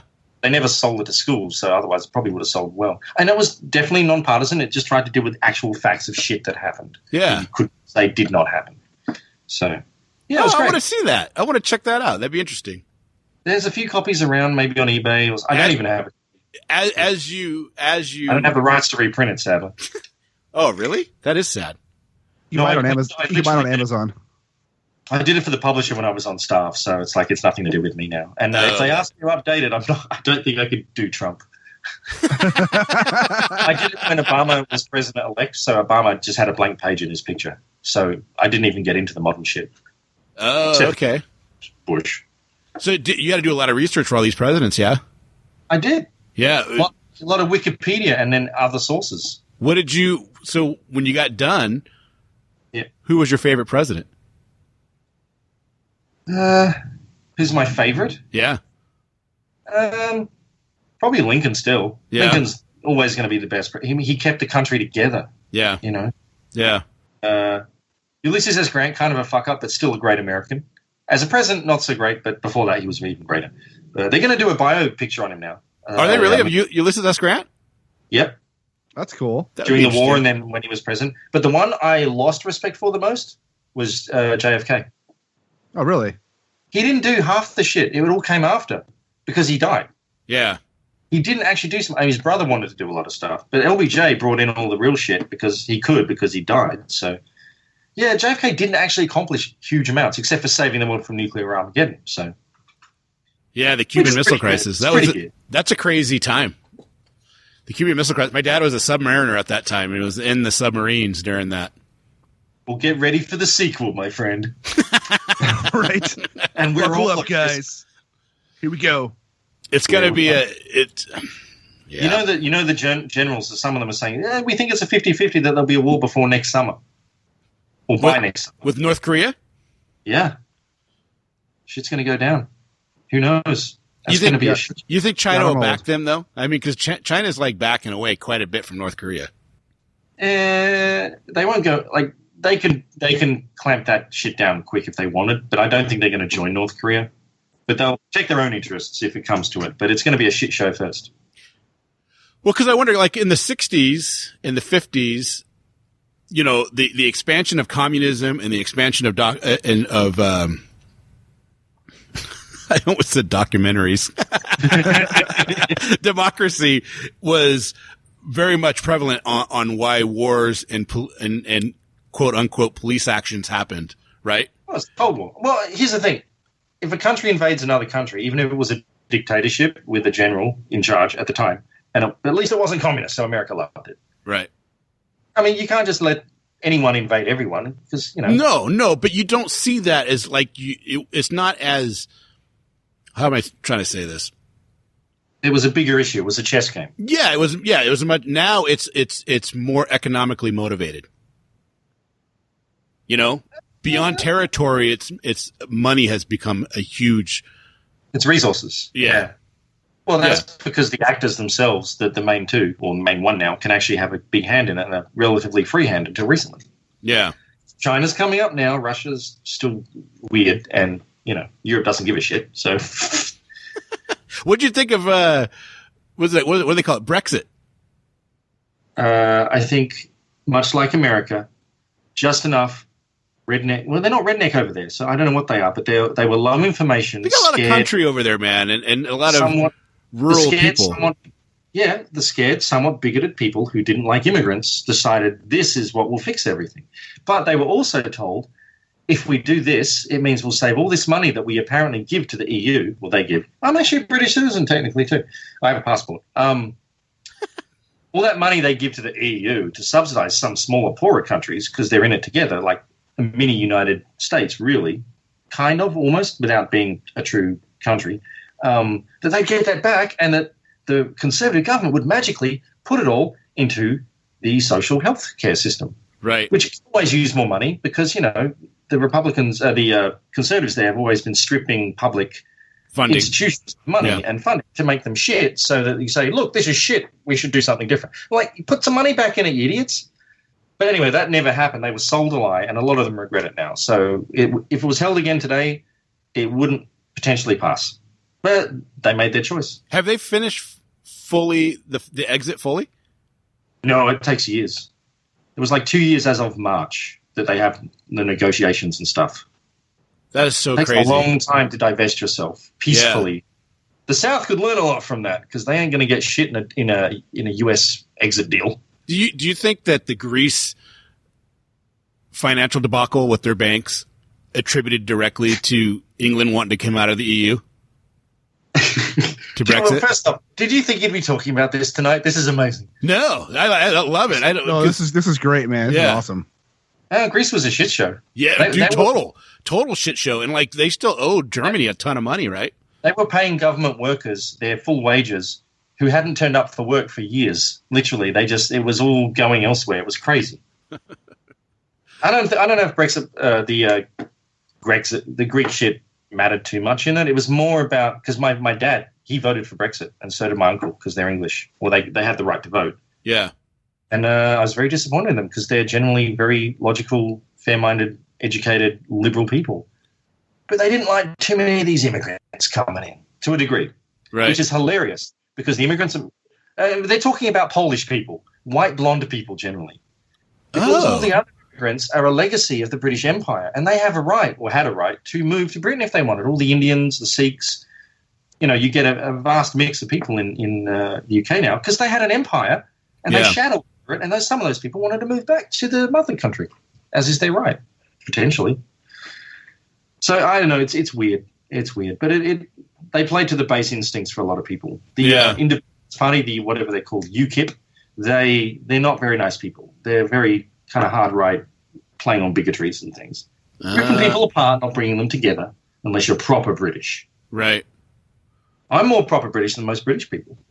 Proper. See, No, Johnny. here's the thing. I wasn't wrong when I thought When you that Ben become- Templesmith was from England, and then Ben, you gave me a bunch of shit. You're like, what? No.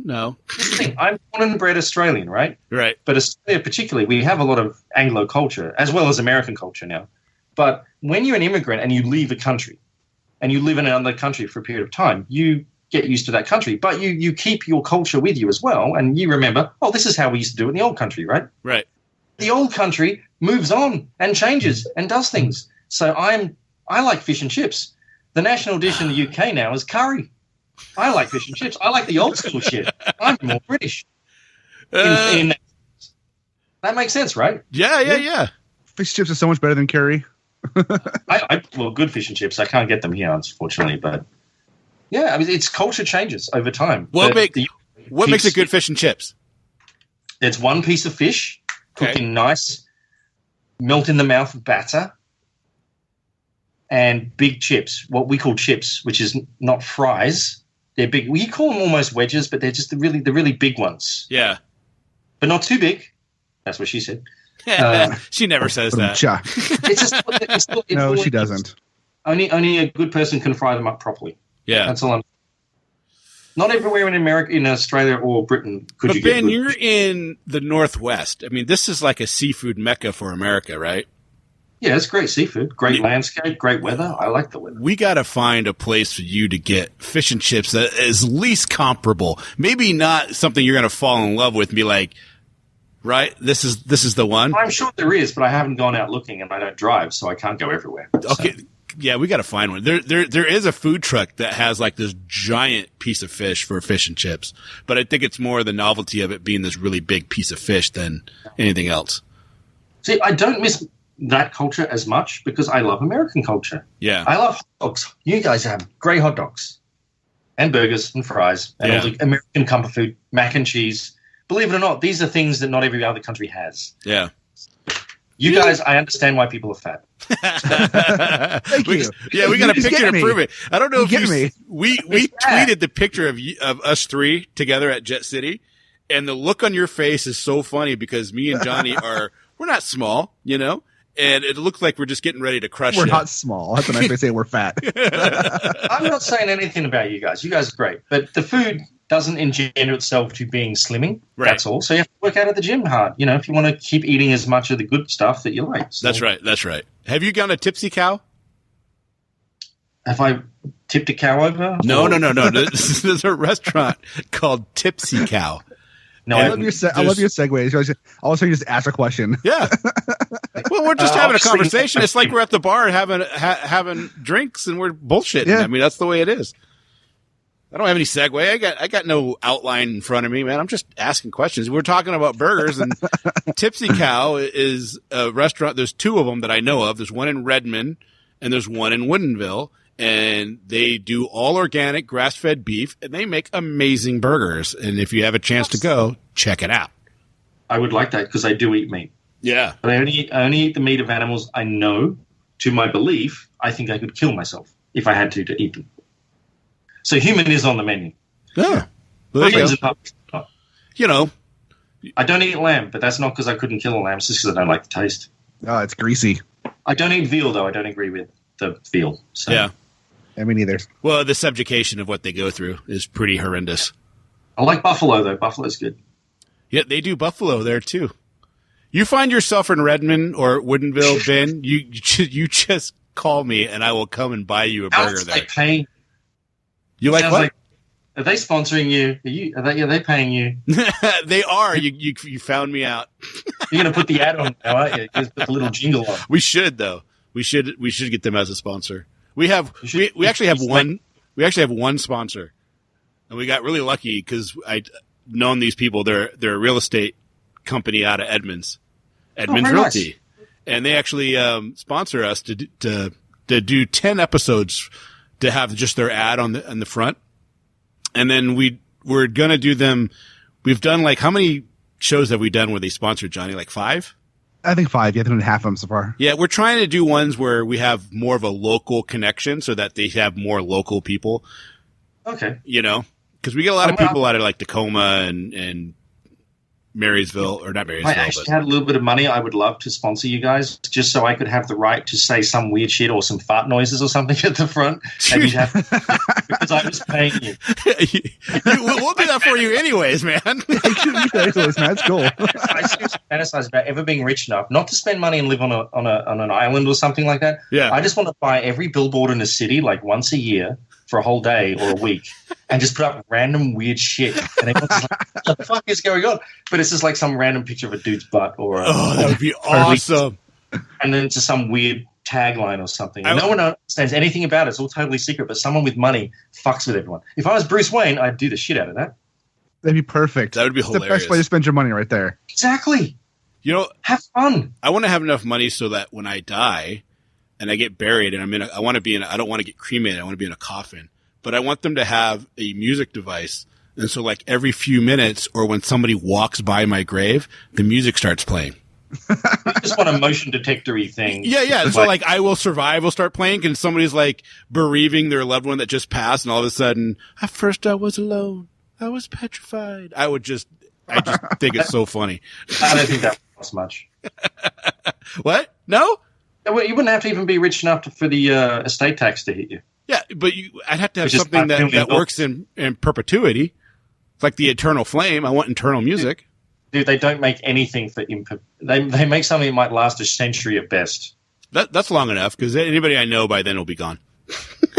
Even concrete degrades after 100 years. Like nothing lasts for much longer. Like to build something that would last for how thousands of years, good luck. Well, the Egyptians did it. Yeah, not looking too good right now, is it? They're falling apart. Can't live in them. If you literally just put some 5,000 stones years later. You know what's interesting with the Egyptians, though, is if you look at the erosion of the Sphinx, that's not from sand. That's from water. Yeah, I know all about that. Yeah, I agree. That's much older. Yep. Yeah. And they re-chiseled the face, too, because it's smaller than it should be and stuff. Yeah, it's interesting. I know about that shit. And there's a secret chamber under there, too, and they won't let anyone go in it. Oh, is there a secret? I didn't know there was a secret chamber. They did the seismic stuff. There's something under there, but no one has authority to even look at it. The Egyptian government won't let him in? Pretty much. Well, there's the one guy. He's literally called the Keeper of Antiquities or something, and he is in charge of saying yes or no to all of that shit. What a fucking rad title. I am the Keeper of Antiquities. That's awesome. I am the Egyptian Keeper of Antiquities. None shall pass. It's a title like that. I don't claim it is that title, but he's in all the documentaries too. He's this loudmouth Egyptian guy. Yeah. He won't be there forever, so maybe the next guy will say, okay, you can look. Yeah. Yeah, they did a whole thing where they showed the simulation of what that whole area must have looked like when the Sphinx was created, and it was all like grass and river flowing through, and it was like, that must have been amazing. And then now it's just an arid desert. I wonder how long. Huh? Do you believe it was ancient aliens? Please Do I believe ancient aliens? No, I don't know. Because you know that anyone that thinks that ancient aliens had a hand in building the pyramids or anything to do with humans in antiquity are actually just doing a huge disservice and slap in the face and spitting in the face of human beings, because we did amazing things. We just can't remember how we did it. Yeah. Right. Well, they know how they did it. I mean, they've proven this is how they could have done it, and that's probably how they did it, using giant logs and rolling these things out and creating hoists. I mean, the lever is a powerful thing. And so they didn't mind if it took 100 years to build something and it killed many, many millions of people. They didn't care. Yeah, they didn't give a shit. Yeah. Great Wall of China. It's production, man. Yeah, production. It's just different perspectives. Well, I mean, I wholeheartedly agree, right? When someone says, well, it's ancient aliens and stuff like that, they are slapping humans in the face and saying, it's a huge cop out. You can't be smart enough. What? We can't be smart enough to build the pyramids? Is that what you're saying? Yeah. I will keep an open mind, but until they show us some actual technology to do with ancient, all this huge technology, they can visit different planets, and they just put a whole bunch of rocks on top of each other. Right. It's like, come on. Yeah, right. Well, they use look at their paintings. They have chariots in the sky. Well, because fucking people looked up and said, I wish I was like a bird. Yeah. You know what I'm saying? How would you? Yeah, I'm not really down with it. I can't even watch the faux documentaries about ancient aliens. It's like, nah, I'm not going to watch this shit. I love them because I want to keep an open mind. I want to hear the other side. And that's true of politics too. People should, to be happy. But I have now formed my opinions. Yeah. Well, it's like when you watch any kind of sci-fi show that has aliens invading America or invading the world, not America, but invading the world, the battle's over as soon as they show up, right? Their technology can be so more over than what we have today, or especially if they did it now, it's just ridiculous. So what are you going to do? But the thing is, that's still thinking of aliens as if they're conventional like us. Right. Because if they were truly alien with that vast technology, they wouldn't even have to invade. They would just sit. They can do whatever they want. Yeah. And we might even know at this point. Yeah, they might be here now. We might not even know it. Exactly. It's like the lion, like you're a zookeeper. It's like, and the lion needs something. It's like, well, the lion doesn't know you're coming in to do its dentistry. It's like it just falls asleep one day and then it wakes up with a different tooth or some shit. We're superior. Why my mouth feels so much better now? Yeah, exactly. Who knows? Oh my God, that's hilarious. And that's why your butt hurts, Kenrick. It's perspective, and this is all fodder for my comics. So yeah, it is good fodder for your comics. it is. It's all research, really. It is. I have an idea for a comic book that Johnny's going to help me with. This involves everybody has ideas, huh? It involves an elephant's uterus, right? Sure, why not? We can put it in there. Strange things can happen in an elephant uterus, man. There's a lot of room in there. It must involve gay donkeys, elephant's uterus, Nazis, and aggravated gerbils. You got it. Oh, no. Too many animals. There's too many animals. And scene. And an 80s wrestler. That's going to be the title of my next book. Elephant uterus and gay donkeys. It's a very niche market. Written by an aggravated gerbil. Oh, Ben, this has been amazing. I really appreciate you coming on. I'm so sorry to anyone that has to listen to this or has listened to the end. I apologize. Are you kidding, man? We're gonna like advertise the shit out of this episode. I just shoot the shit when I should be working. So no, I like it. All the people who wrote stuff late for me, it's coming. Trust me. It's just I ramble. This is what I do at cons. Come see me at a con. It's exactly the same. Well, this is why you fit in with us, because that's all we do is ramble. And you know what? If you're a Republican, I'll love you even more because we can have a lovely debate about policy, not timelines. That one's probably a little far. Hey, you got a table at Emerald this year? Or this coming? Are people meant to know yet? Because I don't know. Okay. Because that means maybe I'm not, but I think I am, hopefully. Yeah. I'm worried now. Well, I think if you're a guest, they'll tell you, and if you get one or not. If you actually try to get one to pay for one, they told everybody on August 1st if they got one or not for the actual people who pay for one. Oh yeah, I'm not a special guest of any kind. Yeah. The proper guest where they actually like fly you in and put you up, probably. But no, I'd just be regular. I fucking live here, so I'd be my local show. Yeah. And it's been awesome to me. I love Emerald City. I love Mark Miller. I forget. Jesus, I know too many Mikes and Marks and Millers. I call them M&Ms. That's how I remember. He knows this. He's great. He's actually very lovely. Oh, that's hilarious. It's one way to remember him. It's 2 M's. It's like, Jesus, because the last guy was another Mike, and it just gets very confusing. But no, it's a great show. I should be there, hopefully in Artist Alley. If I'm not, look for me naked in the street somewhere. That's perfect. We'll get you in. We'll find you. Yeah. Do you have a particular set of skills? I do. Lots of skills, especially when it comes to finding naked men. Ask my wife. Oh, okay. He doesn't have a lot of money, but he has you play the skills. Are you kidding me? I have no money. I have 5 kids. If you see me, you'll only be disappointed. Don't worry. Hey, one man's disappointment is another man's excitement, all right? I'm like a pasty white drunken maggot. That's me naked. I'm like a fat Pillsbury Doughboy, so. I have like 3 back hairs. 3 back hairs. I have like 6 chest hairs, so. One is really long. Right. One's like 3 feet. It curls around my nipple. But I would say that now you're getting older, just pay attention to your ear hair because it's going to get, and there's going to get more of them. And I get rid of mine because I don't want no bushy ear hair coming out of my ear. Yeah, I won't allow the bushy ear hair. We're We're of the same get. mind on that one. It'll be good. Yeah. I take You care get of hair mine. in strange places the older you get. It's great. Yeah, I'm actually getting hair like on the edge of my ear. And I totally shave that shit every day. Good. Yeah, oh yeah, that's not going to be going. I mean, I keep my beard, but ear hair's got to go. I thank you for the very diverse range of topics this evening. This has been amazing. I thank you for coming on and having a good time. Yeah. It's been. I'll chat anytime you want. Well, almost anytime. We'll have you on anytime you want. And I mean every time. If your audience is willing to. No, I'm local, so I'm in your time zone. Oh, that's awesome. We should. I'm not for a show. Just let me know. I'm happy to chat about big things that happen in the comics industry or. No, let's talk politics. Let's talk politics again. Yeah. Yeah, man. And Ben, if you got stuff coming out, if you got things that you want people to be aware of, like new Kickstarter campaign or, new stuff on Patreon, you want people to get signed up, you tell us and we'll always put that out on here. Always. Well, my latest Kickstarter is about to be completely delivered shortly. Great. It's a bit late, but it's coming because it's like all the packages are here, everything. Blackholers will be a collection at some point. That was from my Patreon. People can still buy the print copies from my website, 78squid.inc. And I have a new book coming from my Patreon called Original Hate. Nice. And it's about pissed off Neanderthals that get thought out.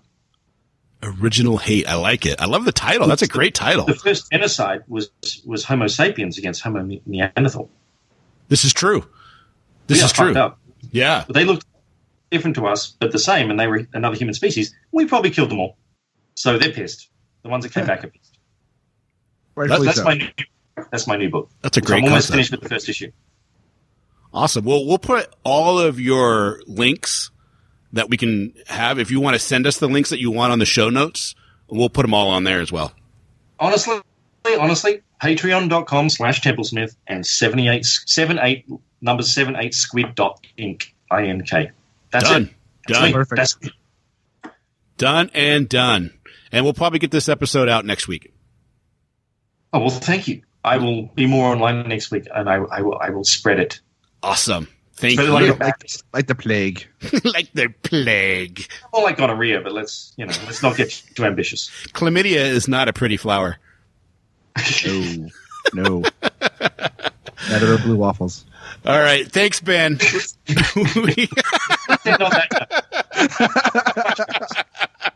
Oh, my God. Oh. It's a pleasure. All right, man. I got to get out of here. Thank you so much. Thanks, Ben. Sleep well. Sleep well. See you later. Have a good one, See man. ya. Bye.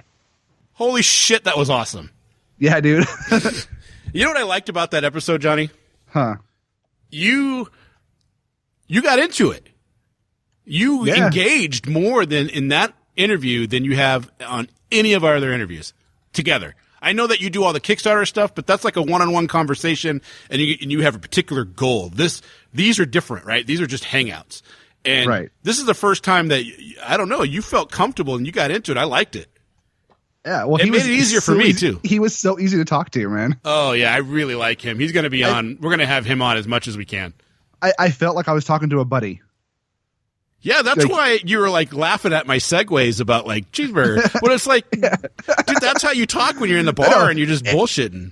Yeah, it made perfect sense. I mean, it made sense what you were doing and how you were doing it. But I was like, I'm going to point it out because it's funny. Yeah, it was totally funny. No, that was good, man. That was good. an amazing time. I thank you, Ben, so much for coming on and having that. That was such a good time. Yeah, man. Dude, tell me, what was your favorite thing about that interview? The whole thing. I mean, That hangout. Let's call it a hangout. well, like one of the things you and I have shied away from on the last 44 episodes is talking politics at all.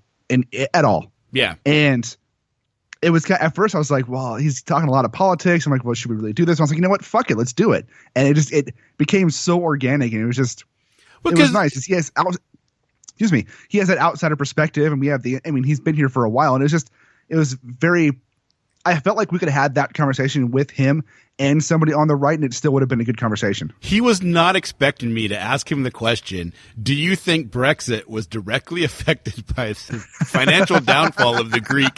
He was like, what? That was good, man. Yeah, because I've never talked to somebody that had any kind of insight, because you could tell he is very much up on politics, and we don't.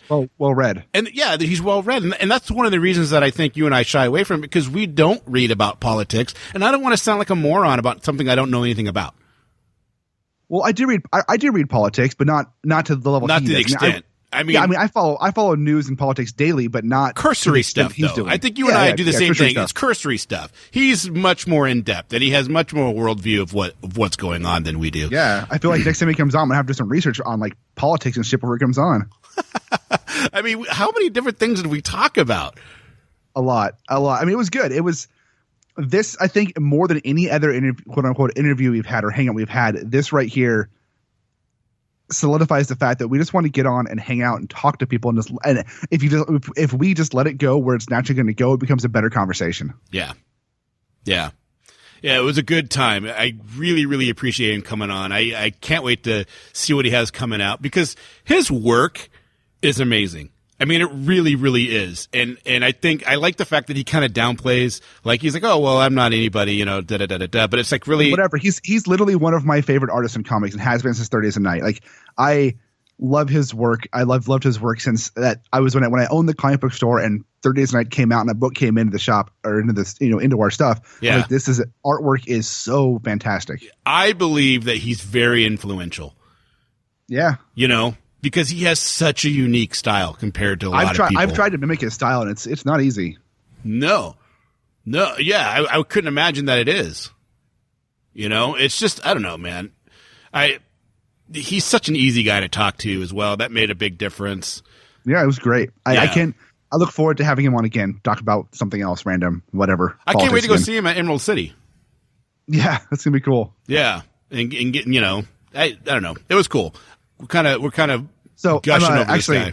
I actually bought his president's book off of Amazon. Oh, cool! So I'm gonna take it to Emerald City and have him sign it at Emerald City. How much was it? It was like $10. Oh, I think I'm gonna buy one. I think we should. Yeah. I think I'm gonna buy two, and then you and I sign one of them and give it to him. He doesn't even have a copy of it. He said. Nice. How let's do it. Funny would that be? Hey, man, we just wanted to get this for you. We thought you'd really enjoy this. Oh, now we've said it, though. Signed it for you. He might hear that, and then, you know what? Fuck it. Let's just do it anyways. Yeah, fuck it. Ben, we're getting you that book, man. Also, the movie he was talking about, Death of Stalin. Yeah. Is based off a comic book. Of course. Yeah, it's based off a graphic novel, which you can get on Amazon for like $10 as well. But yeah, it's based on a comic book, and the comic looks really good too. Yeah, of course. Yeah. Well, that was an amazing time. I mean, I think over 2 hours with him. I mean, that was just under 2 hours. That was just ridiculously awesome. It was such a great time, man. Yeah, he's a cool guy. I think he just fits in with how you and I talk with each other already. You know what I mean? Well, we're kind of serious, but we always joke around. Yeah. And he, and lots of gay jokes. Lots of gay jokes.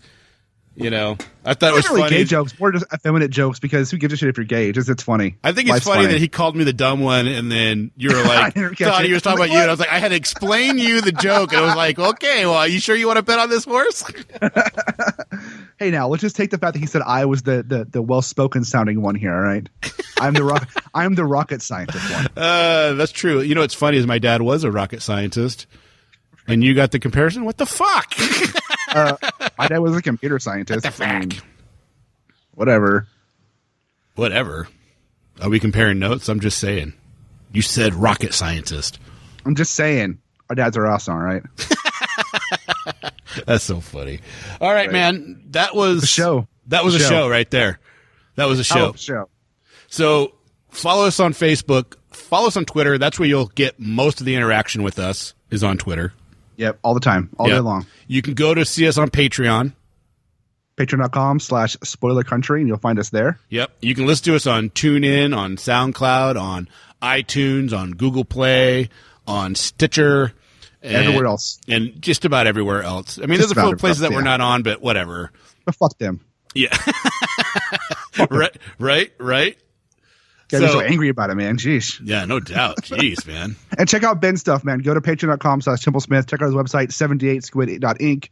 If you've never heard of Ben before, go pick up something of his. Pick up, if you like horror, pick up 30 Days a Night, pick up Squidder, pick up Blackholers. Just check it out. There'll be links in the description to his stuff. Yeah. It's phenomenal. Google Ben Templesmith and look at the art that he does. And then you'll be wanting to buy a bunch of stuff. So just go do that. Yeah, just do it. Do it now. Yeah, do it. Do it now. All right, man. That's our show. Peace.